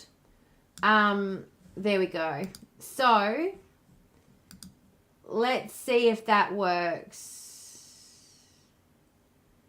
How does an anxious person or a person with anxiety disorder become better at letting their voice out? Ooh. I have to be honest with you. I have always been extremely anxious, and this is not something I've ever had an issue with. So I don't know if I'm the person to help. I really feel like I'm the wrong person to help. I, more than anything, can't shut the fuck up. I don't think I needed to explain that to anyone. I feel like that was pretty well known by now. How good is that? I zoomed it all the way in. Oh my gosh, am I not the bomb? And you can still see Marx and Hegel talking behind, just bopping away over there. So here we go. So we've got the multiple streams. Now, I'm just going to go through this with you. So you've got the problem stream, the policy stream, and the political stream. So before the ad break, I was talking about the fact that there has been policy tabled in this country, for example, to change our organ donation system from an opt-out system into an opt-in system. That would have to be something that would be legislated, so it is something that would have to go through both houses of parliament. Policy has been recommended to them. Policy gets recommended to them all the time that would address a whole lot of issues in our society that doesn't go anywhere because it doesn't get the traction that it needs in order to get the push to be addressed. And Kingston's multiple streams model seeks to understand why this happens.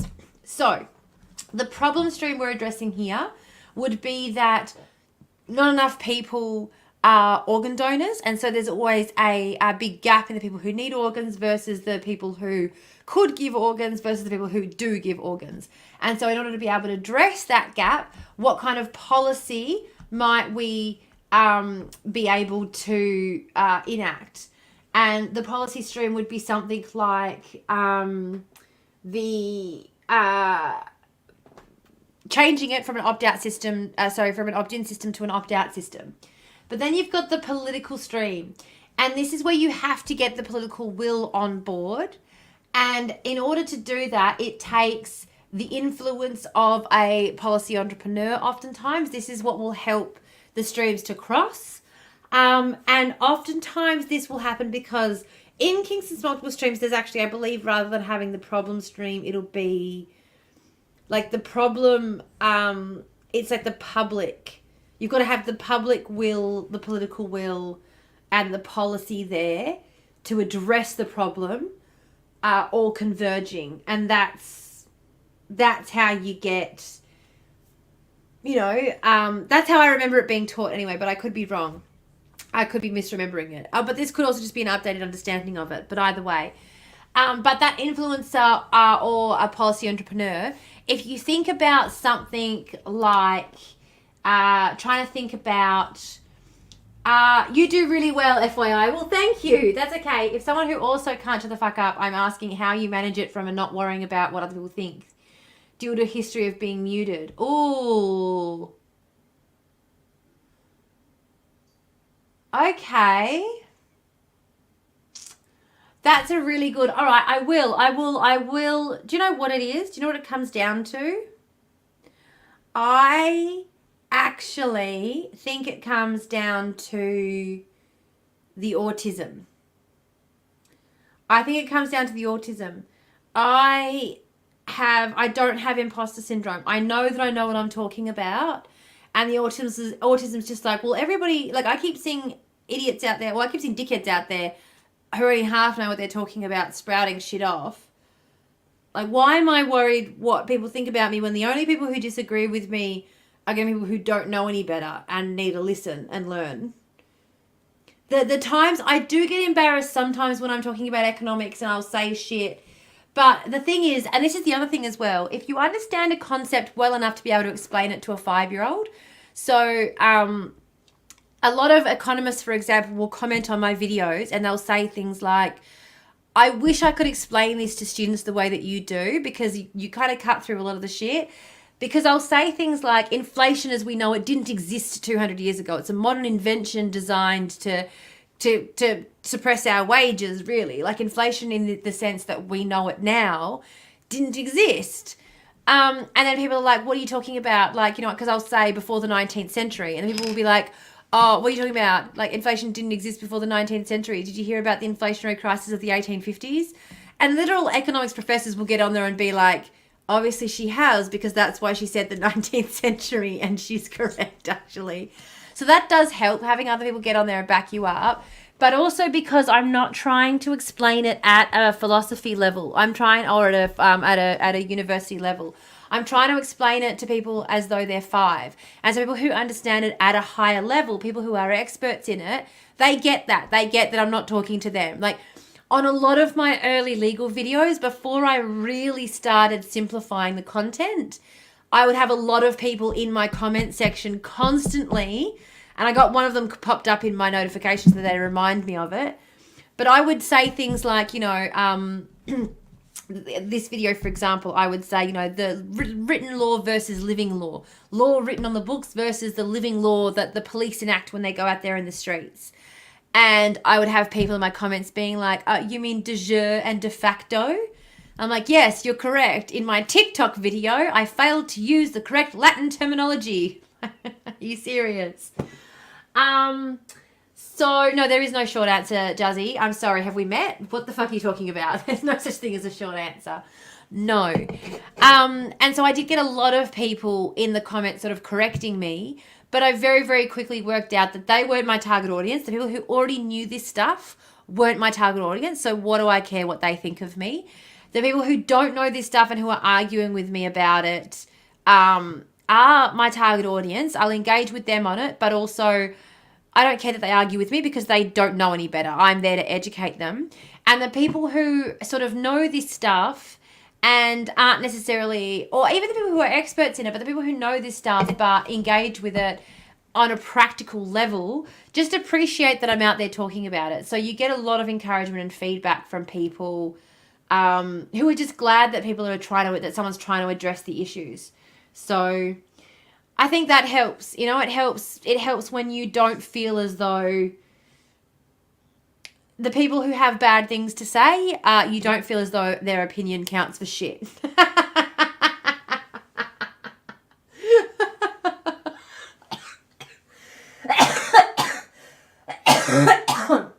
No, you didn't ask for a short answer. No.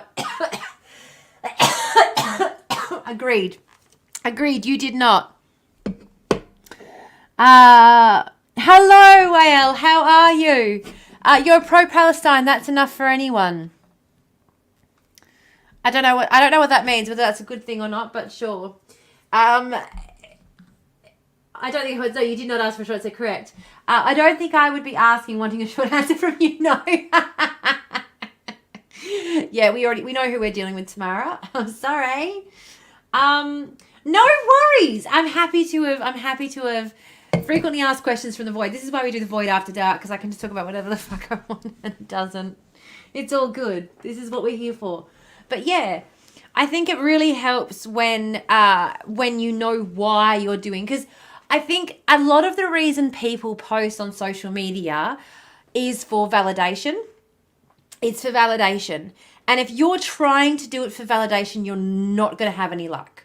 You're not going to get it, because it doesn't matter. There will be, like, you have 40,000 people who comment on your shit and say, like, this is fabulous. Thank you so much. You're doing the Lord's work. You're brilliant. And there'll be 5,000 who will just flood your comments with hate and negativity. So if you're doing it for validation, it doesn't matter how many people like your stuff. The people who hate you will go over and above to make sure you know that they hate you before the people who love you will even have seen your stuff on their For You page. So I think anyone who is doing political, like, anyone who says that anyone who does political content is doing it for clout chasing, you can't. You absolutely can't. There is no way, because the majority of comments you get are just hate. If you want to get on social media for that, if you're looking for that kind of thing, if you're looking for validation, not that I think you are, like, I'm not at all saying that you are, but I'm just saying that if and there's nothing wrong with that either, I think, for people. It's a valid thing. It's a valid reason for people to be on there. But yeah, choose a topic that has less controversial. Choose a topic with less controversial feelings attached to it. But yeah, I think the majority, for me in particular, I know that the only reason I bother with social media, is because I know that it is the way to be able to try and educate people politically nowadays. It's the best way. People can't afford to go to a bloody university, and the concepts and things that are taught at university, one of the things that it opened my eyes to more than anything is how easily disseminated those ideas would be and how tightly the university protects them.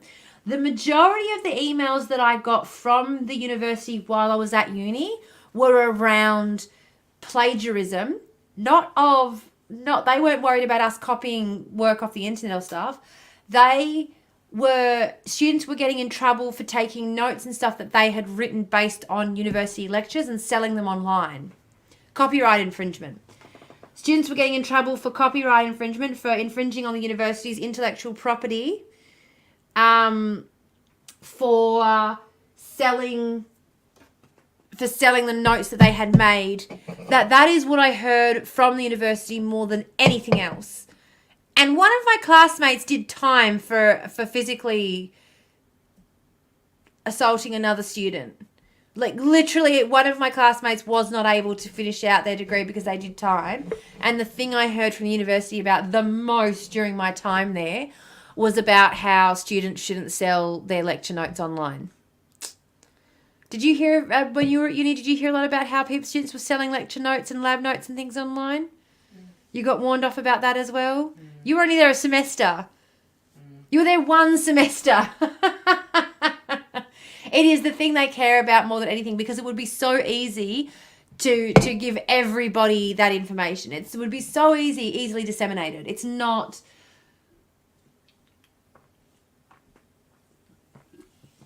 I made a TikTok about the rate of attrition the other day. In a 3-minute TikTok, I explained a concept that, we did a university lecture on while I was at uni. Oh, chocolate. Pass me the chocolate. But it's just like, if I had been at uni, if I wasn't doing my own research on this now, if I was at uni making that content, I could get in trouble.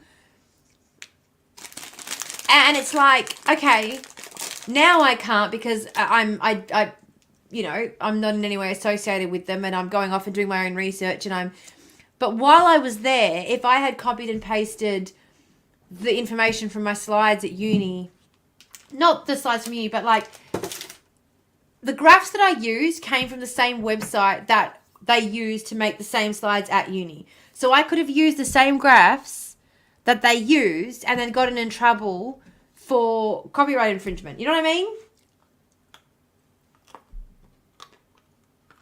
Yeah.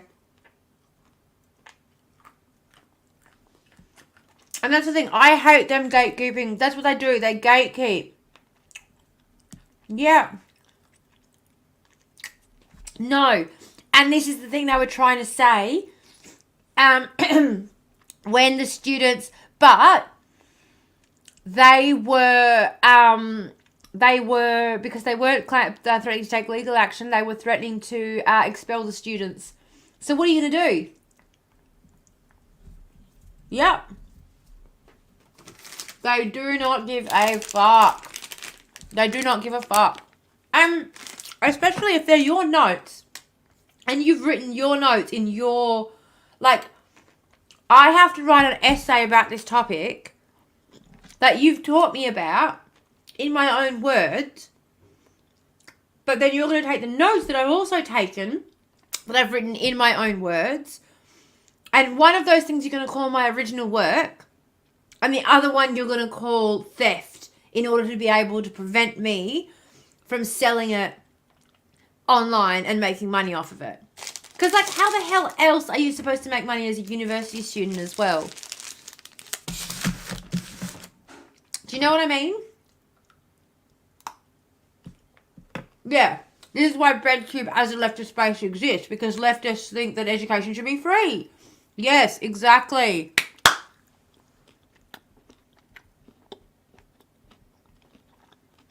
You should make your own graphs anyway. Liam? No. Absolutely not. Not if you are...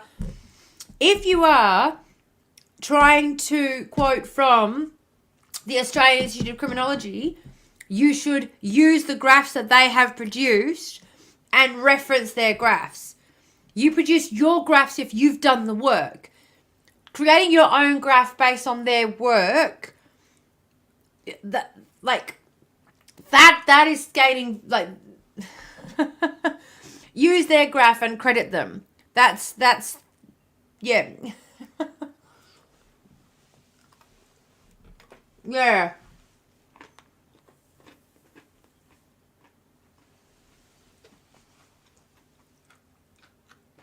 Oh, that's a good idea.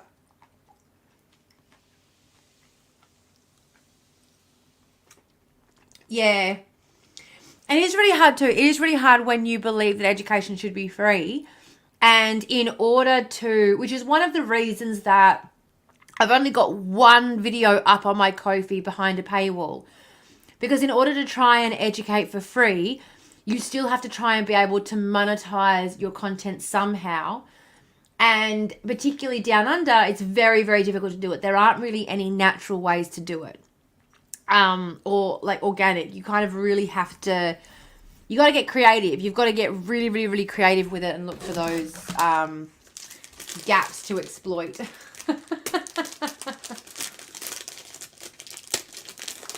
Yeah, if people directly copy stuff, it's already caught by the bullshit Turnitin AI bot thing anyway. Yeah.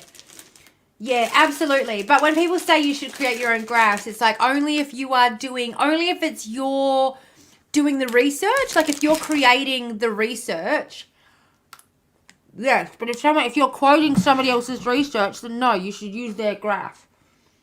Right. Yeah. Definitely. Yeah. Oh, this chocolate's good. I keep biting my lip. Ow! Some of us are actually filthy bearded communists who do actually try to do their best to destroy a dominant paradigm. I am getting that vibe. That I have somehow, I don't know how I've managed to cultivate this really communist community. I don't know why. I don't know what it is that I've done, but for some reason I seem to have all these communists hanging around all the time. There's like the chat seems to be full of all you commies. I don't know why. I don't know what I did. It's in the Discord too. The Discord's full of communism. Don't know why. All of the communism. Who's encouraging all of this communism? Who's encouraging all of this communism, guys? Oh, I really have. That hurt. I bit myself hard. That really fucking hurt. Now.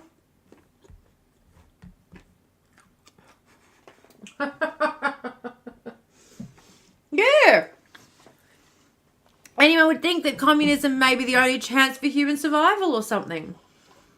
Don't know why we would think that. Now,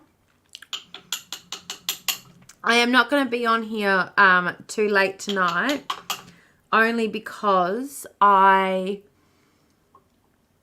I said, I have lots of planning to do. I've got lots of stuff to do. So Friday morning, we're going to be doing the Void wraparound for the news, 2-hour news program on Friday morning. And then I will also stream it to the Void for the first few episodes so people know that's going on.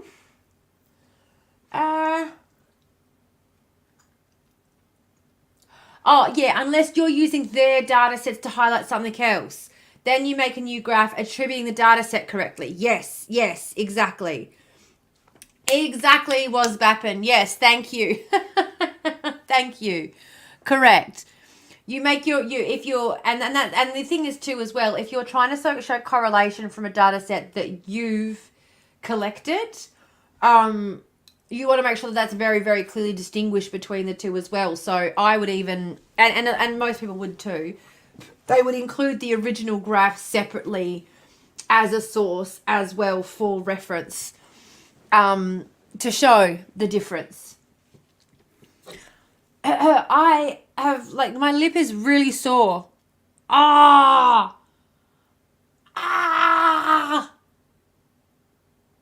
you know, in the criminology textbook, like the intro to criminology textbook, they've literally got an entire chapter just on how to get an ice cube. But then I have to get up and it's all the way over there. Like the fridge is 2 arms lengths away. My house, I keep thinking my house is so big. Every time I have to clean it, it feels massive. And then whenever I have to get up to go get something, I'm like, oh, it's literally 10 steps from one end to the other. It's not that big.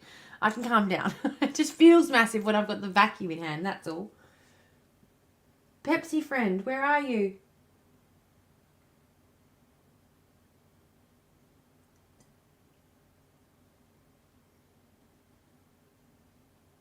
Pepsi friend.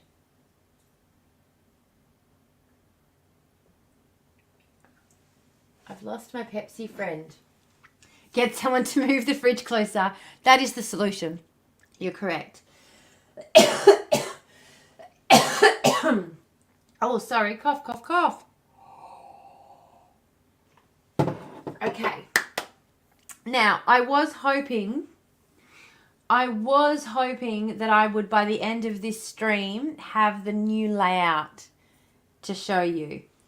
I don't know if I'm going to, though, because I don't think I don't think I can get focused for long enough, in all honesty.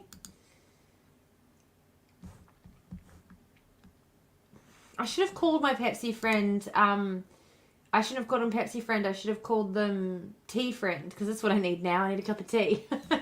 Tea friend. Tea friend.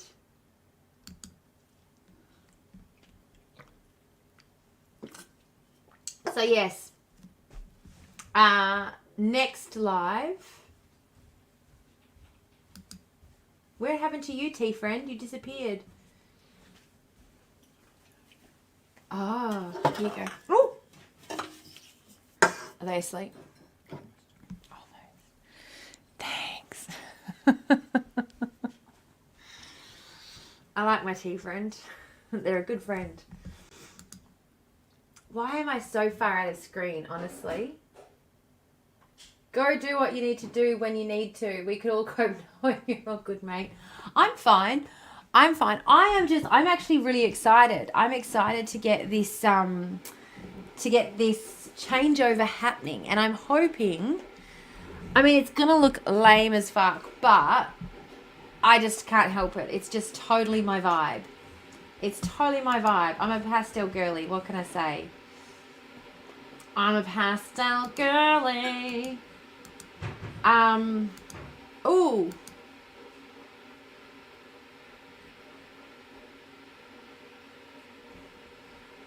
Let's see what's going on. I could fiddle around on this thing for hours though. That's the worst part. I could honestly spend days just fiddling around with Streamlabs, honestly.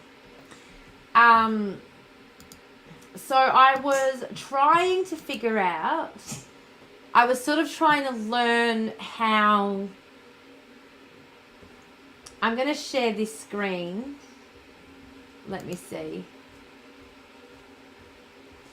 Because I was trying to figure out how Streamlabs worked. Because Streamlabs, before I switched over to Streamlabs, this is not in any way sponsored, by the way. This is not sponsored material. This is just me talking about what I'm trying to do. Honest to God. This is...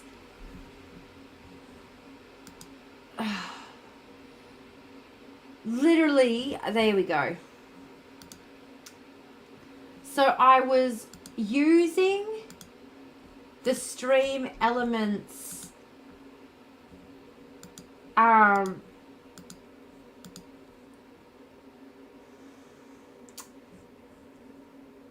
you know, editor thing to teach me how to use the other one. What's it called?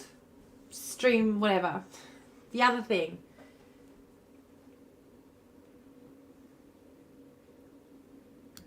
Oh, I don't understand any of this shit anymore.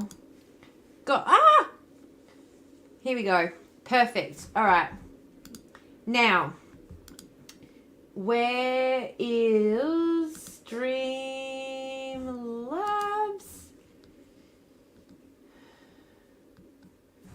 Can I open this? How do I share this one? How do I share this page?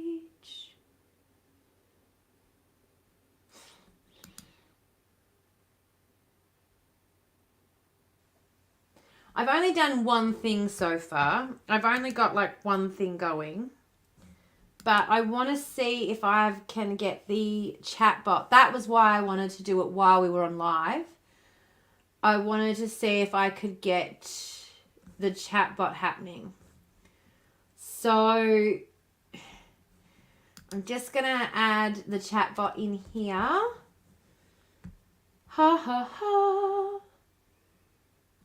Video collab cam.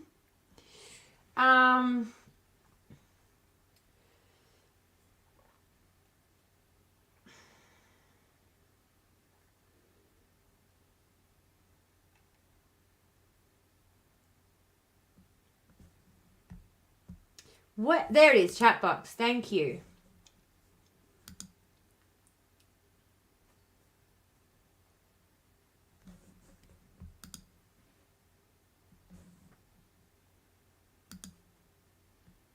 Okay.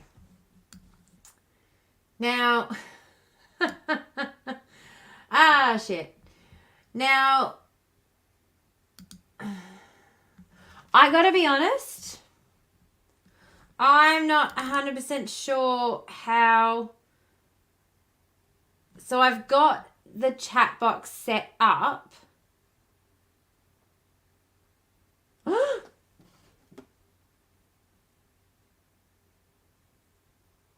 But I can't see any chats coming up in it.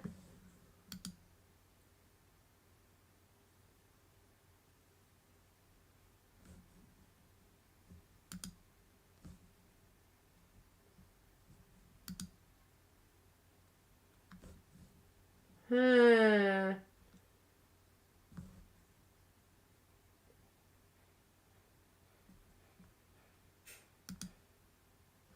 Nah, not working. Oh, it could just be actually that no one has said anything in the chat. Let me see. I'll just send a test message on here and see if it connects. Hello.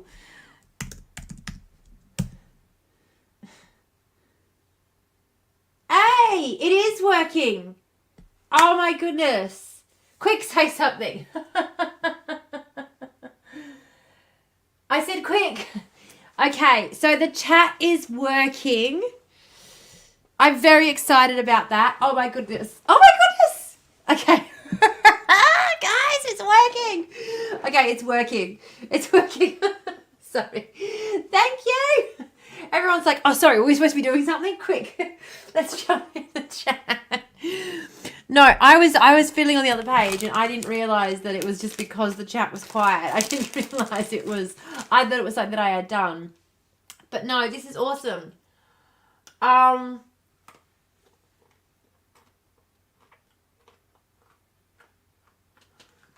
just got to figure out how to remove the Restream bot from it. Because the Restream bot is also posting in there. And this is why I wanted to switch over. Because at the moment I have to stream to the Restream bot in order for the comments to show up. So by moving over to this other platform, I don't have to do that anymore.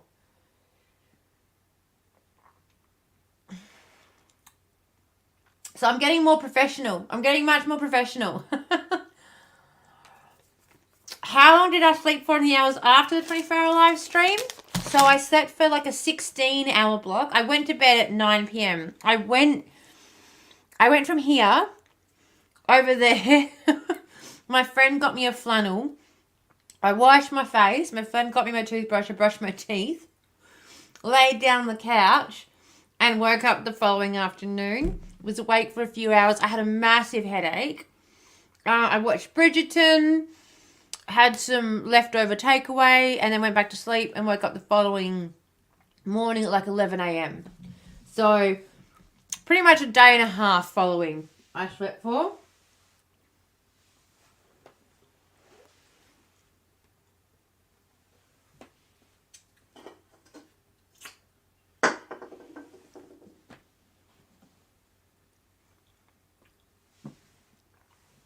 Pepsi friend.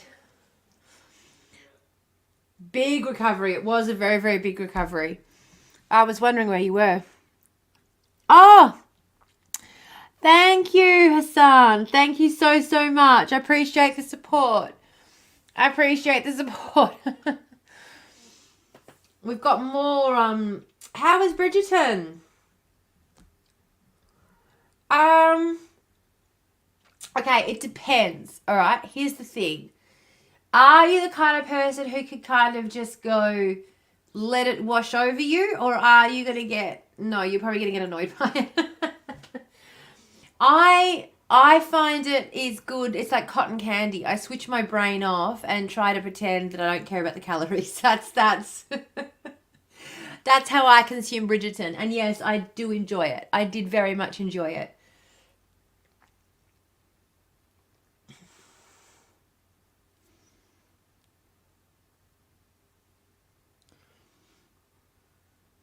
Right, no, I'll ignore it then. Yeah. Yeah. It's very much brain switch off material for me. Very, very, very much so. I am so excited. I can't tell you how excited I am that this chat is working. All right.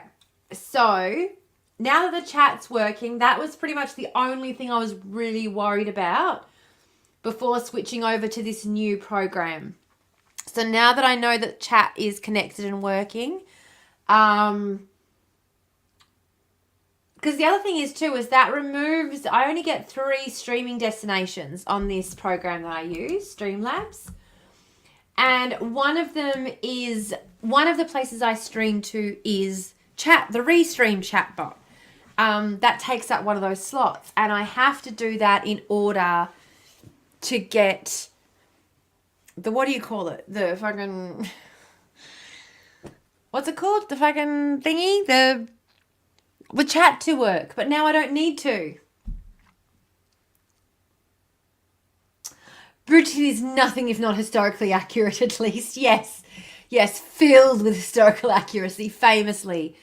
Bridgerton's famously known for its historical accuracy. Oh, where's my cone gone? I got halfway through packing a cone and then I forgot about it and got caught up. Oh, that's right, because I was going to show you guys what I was working on.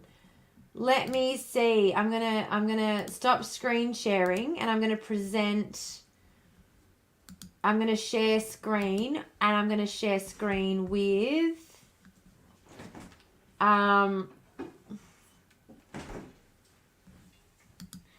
where is it? Here we go. There we go. I mean, my tea's not here, just saying. But I was asking where you were because you're not here. I'm not codependent on my emotional support friend. It's fine. My emotional support Pepsi friend.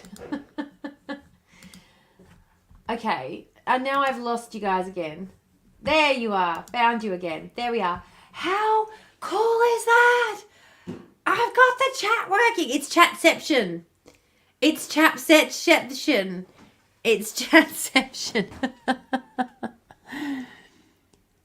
Hello.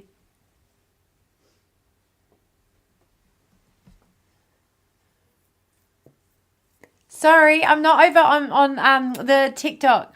I have a small goal. Yes.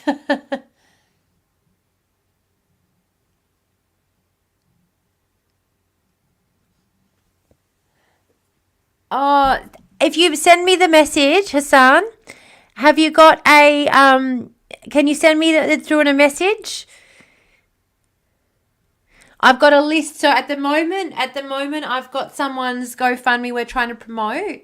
But as soon as we've reached the goal, I've got a list of people that of GoFundMes I'm promoting. So if you send me through a message, send me through a message and I will make a video. I'm working through the list of messages that I've been sent. So I've had about 30 different people all reach out to me, and I'm working through them all. I am working through them all. So I will get to your message. I will 100% get to your message. Definitely. Need more chat windows. Do I? How many chat windows? Good night. Yes, don't forget to punch Narcies. Very, very good. Going to go have a crash. Have a lovely evening yourself, good sir.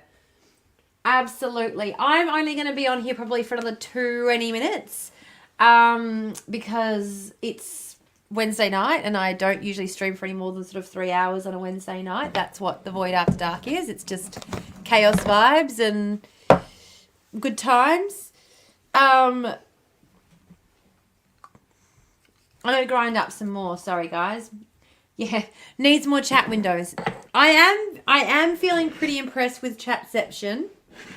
I'm going to mix this up, though. I want to try the Cinderella and beards. Need more beards. I'm going to try the Cinderella Haze, definitely.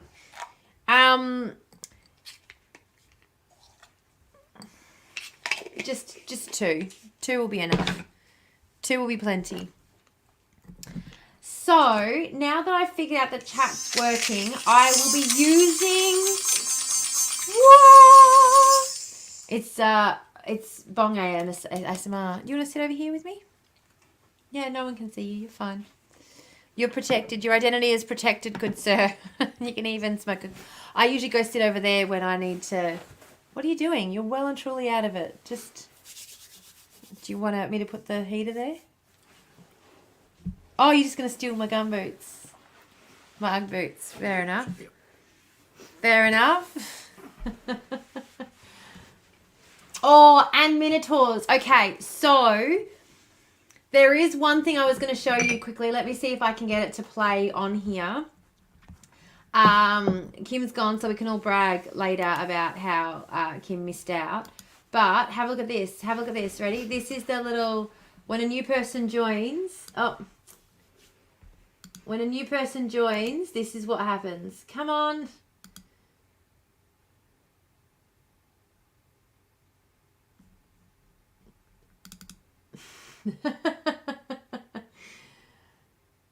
I needed to play. I needed to play so I can show you. Come on. There it is. Nope, that's not the right one. Nope. There it is. Can you see that? I should check that you can see it before I start getting all excited. Like, there it is. You can see it now. And you're like, no, we can't see it. Oh, no, you can't see it. Yep, that didn't work at all. Awesome. That's just great. Oh,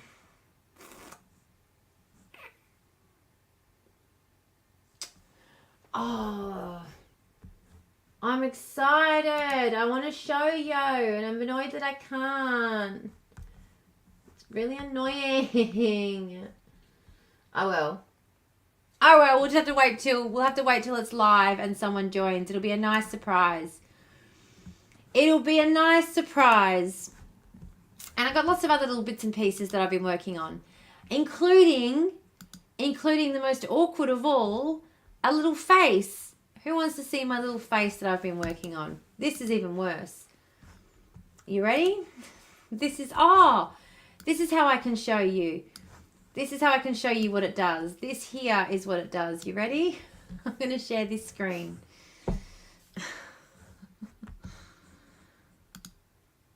I'm just like a kid. I can't handle it. I can't help it. I'm just like, no. No. You need to see this, guys. Ready? Share screen. Yeah, okay, sharing tips. Make sure you don't accidentally open your porn box. Yeah, we've all learnt from Vosh. Thank you. It's okay.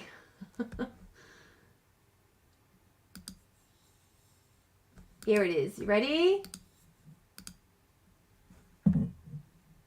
Ready? Play! That's what happens. It's going to pop up on the screen when someone new joins us. Yeah, okay, I know that wasn't that exciting, but I'm really excited. And I'm also going to show you in a minute. I'll show you the screen that I've got for the new screen. Well, no, you can actually wait. You can wait till, what day is it? What day is it? We're doing it Friday. We're going to have this new screen is going to be up on Friday. So for our, the news, we're going to have the news on Friday morning. And that is going to be the new screen for that. How exciting is that? Do you like that? Very cool. Do you like it? Very nice. Very pink. I mean, I felt like it had to be pink because have a look. I mean, I felt like it was on brand, even though I'm wearing not pink. But I'm not wearing pink in that either. I feel like it works. I don't know. I feel like it works. And also, I was planning on cutting bangs. I decided not to in the end, but I was planning on it, and that's why my avatar has bangs. Because I've been doing this for the last week going, should I cut bangs? I feel like I should cut bangs. I don't know, in every single video that I've been doing lately, I look at my forehead and I'm just like, why is your forehead so big? You need bangs. You need bangs. So... That's it. That's all I have. There's nothing else. I got nothing else. Yep. Oh, no, that's right. was I going to show you this? Was I going to show you this? Because this is going to...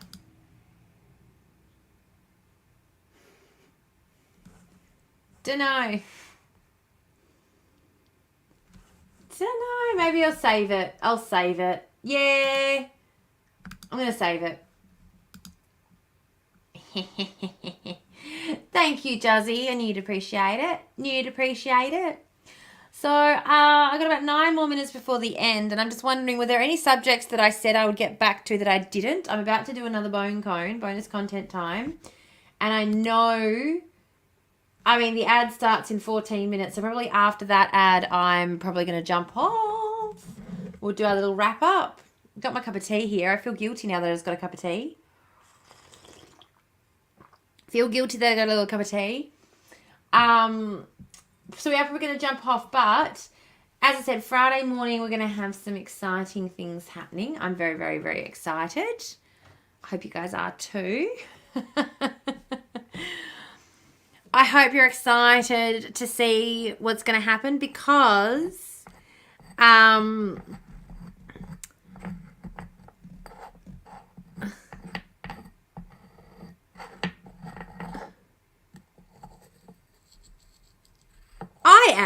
I'm excited to see what's going to happen. That's why I wasn't logged in for the promises. Fair. Though I will say, if you want to know what's happening at any point in time, the place to find out is by joining the Discord. The Discord gets updated whenever I go live. The Discord knows what's happening before I know what's happening, to be honest. The producer of my program is also... Oh, no! I only just got home from work. That's not fair, Mrs. Spirit. Well, Friday morning, bright and early, we have the weekly wraparound of the news. And then we are going to have our new podcast starting. It's going to be podcast and also live stream. So we're going to live stream it, but only on Twitch. And then it's going to be available as a podcast everywhere. So that is going to be happening on Friday. So if you are around, it'll be very exciting to see you there. T is channeling Big Kev. Am I? I haven't heard that reference in a long time. I wasn't logged in for the promises. I do. I am going to show you. I'm going to show you a little bit. I got to show you, okay? I got to show you. Ready?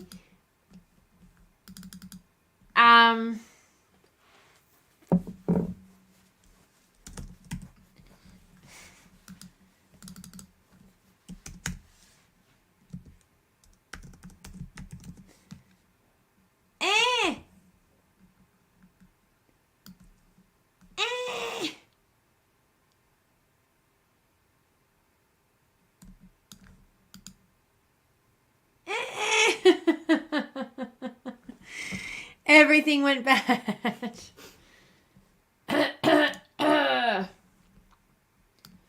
Oh. Everything went wrong the minute I decided I was going to cave and show everyone because I'm an excitable little kid who can't help myself. I'm an excitable little kid who can't help themselves.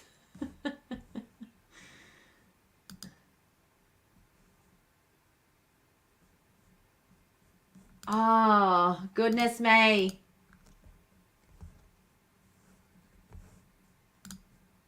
Ah! Okay, I'm going to fix it and then I'm going to show it to you. I am. Do you know what? I need to do a cone first. That's why. Bone cone. Stream. Do you know how much I want to... Oh, do you know how much I want to scream? But I'm not going to because I'm an adult. And it's frowned upon when you're over a certain age to just lose your shit.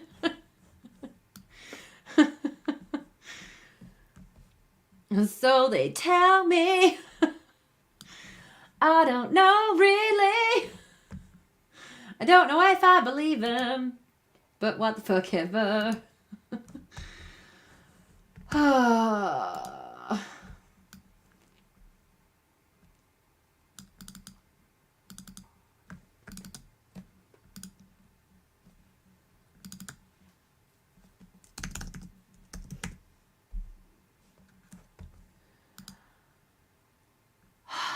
Does everyone like my singing? I will. I'll, hang on. I'm gonna join. I'm gonna follow you back now, Hassan, so that I don't lose your message. There you go. I followed you back so that I don't lose your message. Thank you for reaching out. I'll be in touch soon. As I said, I'm working my way through. I'm working my way through because I have been getting a lot of messages, believe it or not. I've been getting a lot of messages.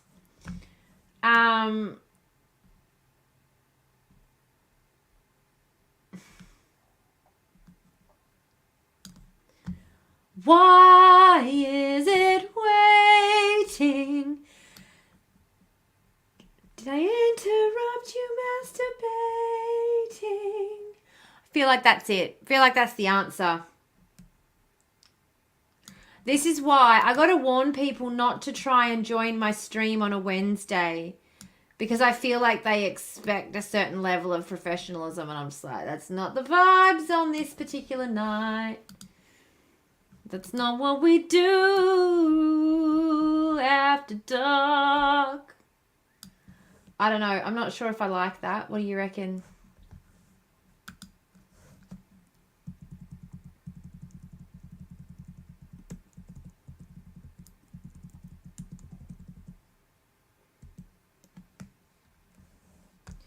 Needs to be a lighter, even brighter. Lighter and brighter.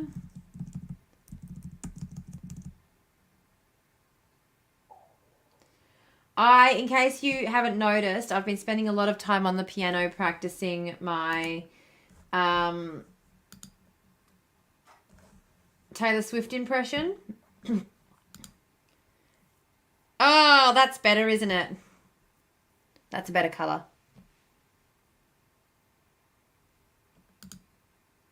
You don't even know what I'm talking about, do you? All right. I'm going to share it. I'm going to share it because I got it fixed. And so now I'm going to share it. And then I'm going to go. And then I'm going to go. Ready? Ready?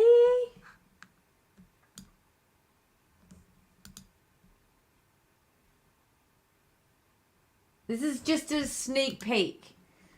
This is just a sneak peek for everyone who was here this evening to join our post. I feel like it's a posthumous live stream live. You know what I mean? Le Men. Oh, Le Men. Screams in 40-year-old.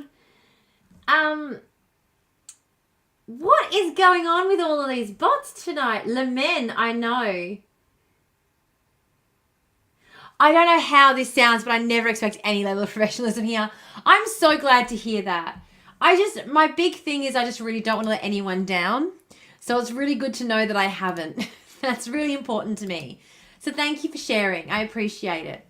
Now I am going to share this with you. Are you ready? Are you ready? Ah! How cute's that? How cute is that? Oh! I just burnt my foot! Did you like that yelp?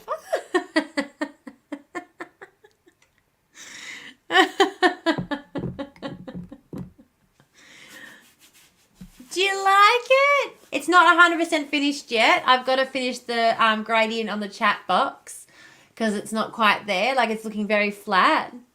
But I'm very excited. I don't know. It's like my inner anime geek is loving it. Loving the. This is just me. Just me. So this is going to be premiering.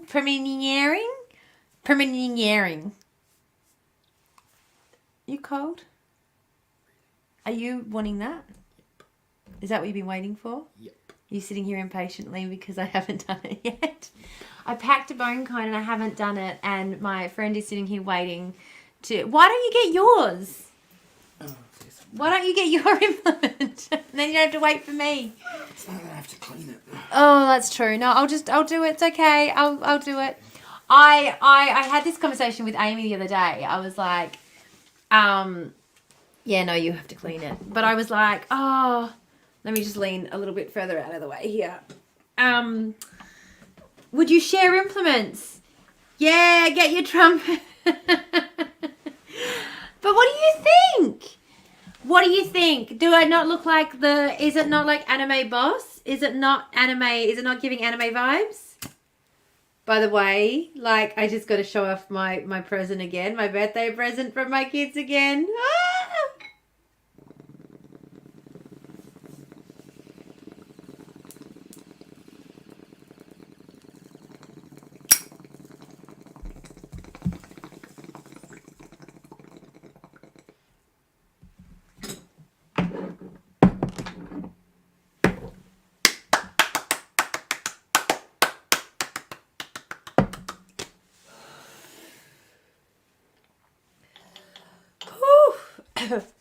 I feel like we should put the heater in between us.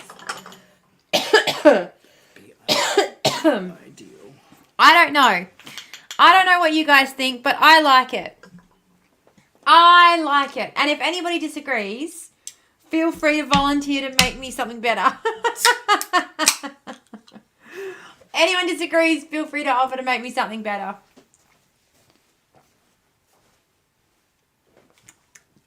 Don't ask me why. But I was just feeling like there were a couple of different options that were very, very popular and I was getting inspired by. And there was lots of neon. And there was lots of... Oh, in that case, that's fantastic. Correct answer, Juzzy. Correct answer.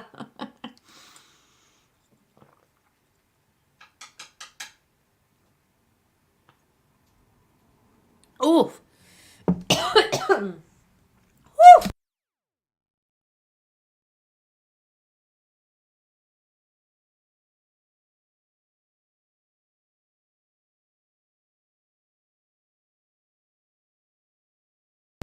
So sorry. Dying a little bit. But be honest, it's cute.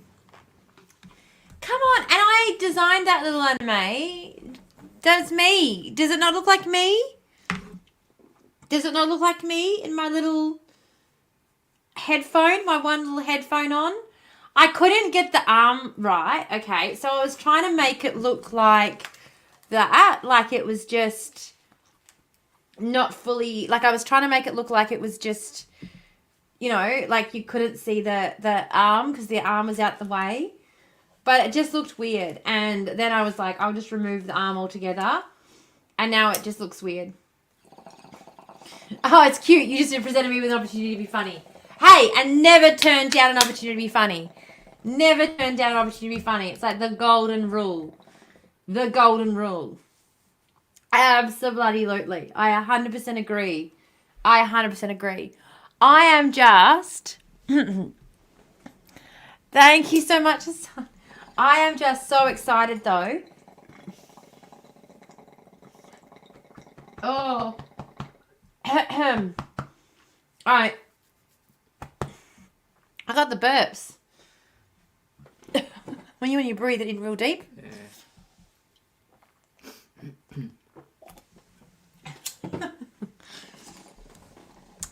So I also was thinking, though. Oh.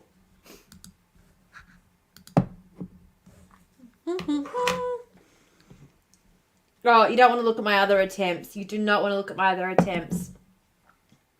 So it's going to be, yeah, it's going to be, I don't know, it's going to be fun. It's going to be fun. I'm excited. I'm excited anyway. Like I said, I'm not an artist, but, you know, we're getting there. We're getting there. We're getting bits and pieces. I feel like it's cool. And again, I'm going to do the communist thing, of course, and make it freely available, whatever I create on here. But, whew. I love the fact that I got this. I love the fact it's giving shonen protagonist. Thank you. Thank you. I will take all comments as compliments, as I'm sure.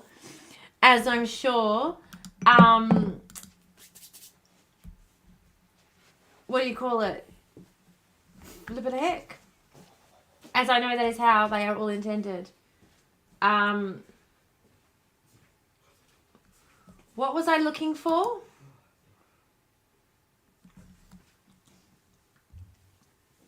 Here we go.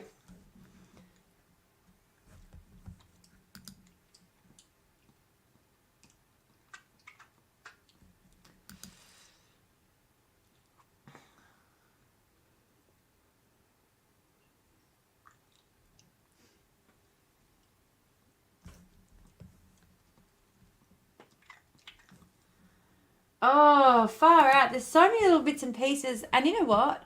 That has just hit me like a fucking freight train. Oh, add in progress. Yay! Yay!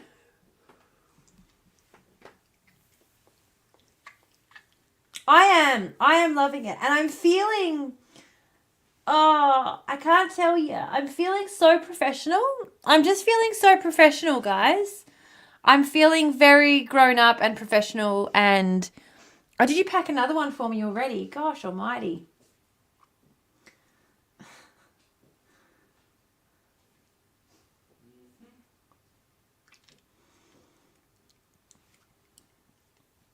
Gosh almighty. Someone wants me completely off my tits. I'm just going to sit here and play with this some more.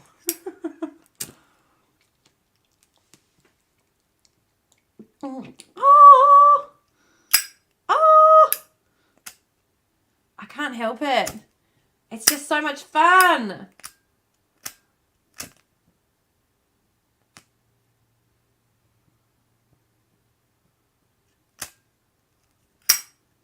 Yay! Yay! All right. I'm about to log off. I am about to log off in just another few minutes. It's just waiting for the ad to come back. But as I said, we've got a few very, very, very exciting things happening.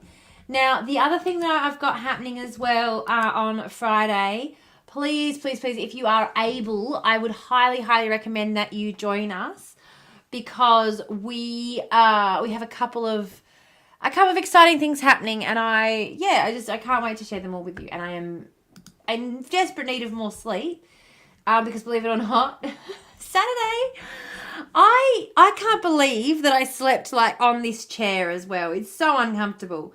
It's so uncomfortable. Even sitting here for a few minutes, I'm just like, God almighty. God almighty. But yeah, it was, anyway, whatever. It is what it is. Now, yeah, so Friday, if you are able to join us, please do so. It's going to be a lot of fun. I'm going to be on from 10 a.m. Eastern Standard Time. Oh, no. Sorry, I'm going to be on from 10 a.m. Australian Western Standard Time, which is midday Australian Eastern Standard Time. And then from about, I'm not sure what time in the afternoon, we're going to be live streaming. I'll announce the time a little bit closer, but it will be available, as I said, in a podcast format, in all the places where podcasts are available, in all of the podcast places by Saturday morning. So very exciting. Oh, no, Monday morning, not Saturday morning. Monday morning. That's so autistic of you. Thank you. I know from experience, if I want sleep anywhere, yeah, 100%. 100%. And it's so funny because everyone's like, how do you do it? And I'm like, I just lay there really, really still until I fall asleep. That's how I do it. Bed of nails, etc. Deafs and neurospicy invention. I reckon, because there is, I swear, it's probably one of those things that people, especially when you're on a hyperfixation, it's probably one of those things that when like hikers and shit and like adventurers were really on a mission and they would be sleeping on rocks and shit, and the poor team who were just the hired help would be like, what the fuck's with these people? And it's just like, it's like the neurospicy superpowers of being able to sleep anywhere and hyperfixation on something that you give a lot more care about than your comfort. Absolutely. Absolutely. All right. Well, it is now after 9 o'clock and I have I've been streaming for a little bit longer than, well, I didn't sign on as early as I was planning to this evening, so I do apologize. I was planning on signing on at 6 o'clock my time, so earlier for the Eastern States, guys. I unfortunately was not able to. Kids come first, as they rightly should, but it is what it is. Friday morning, I will see you guys all then.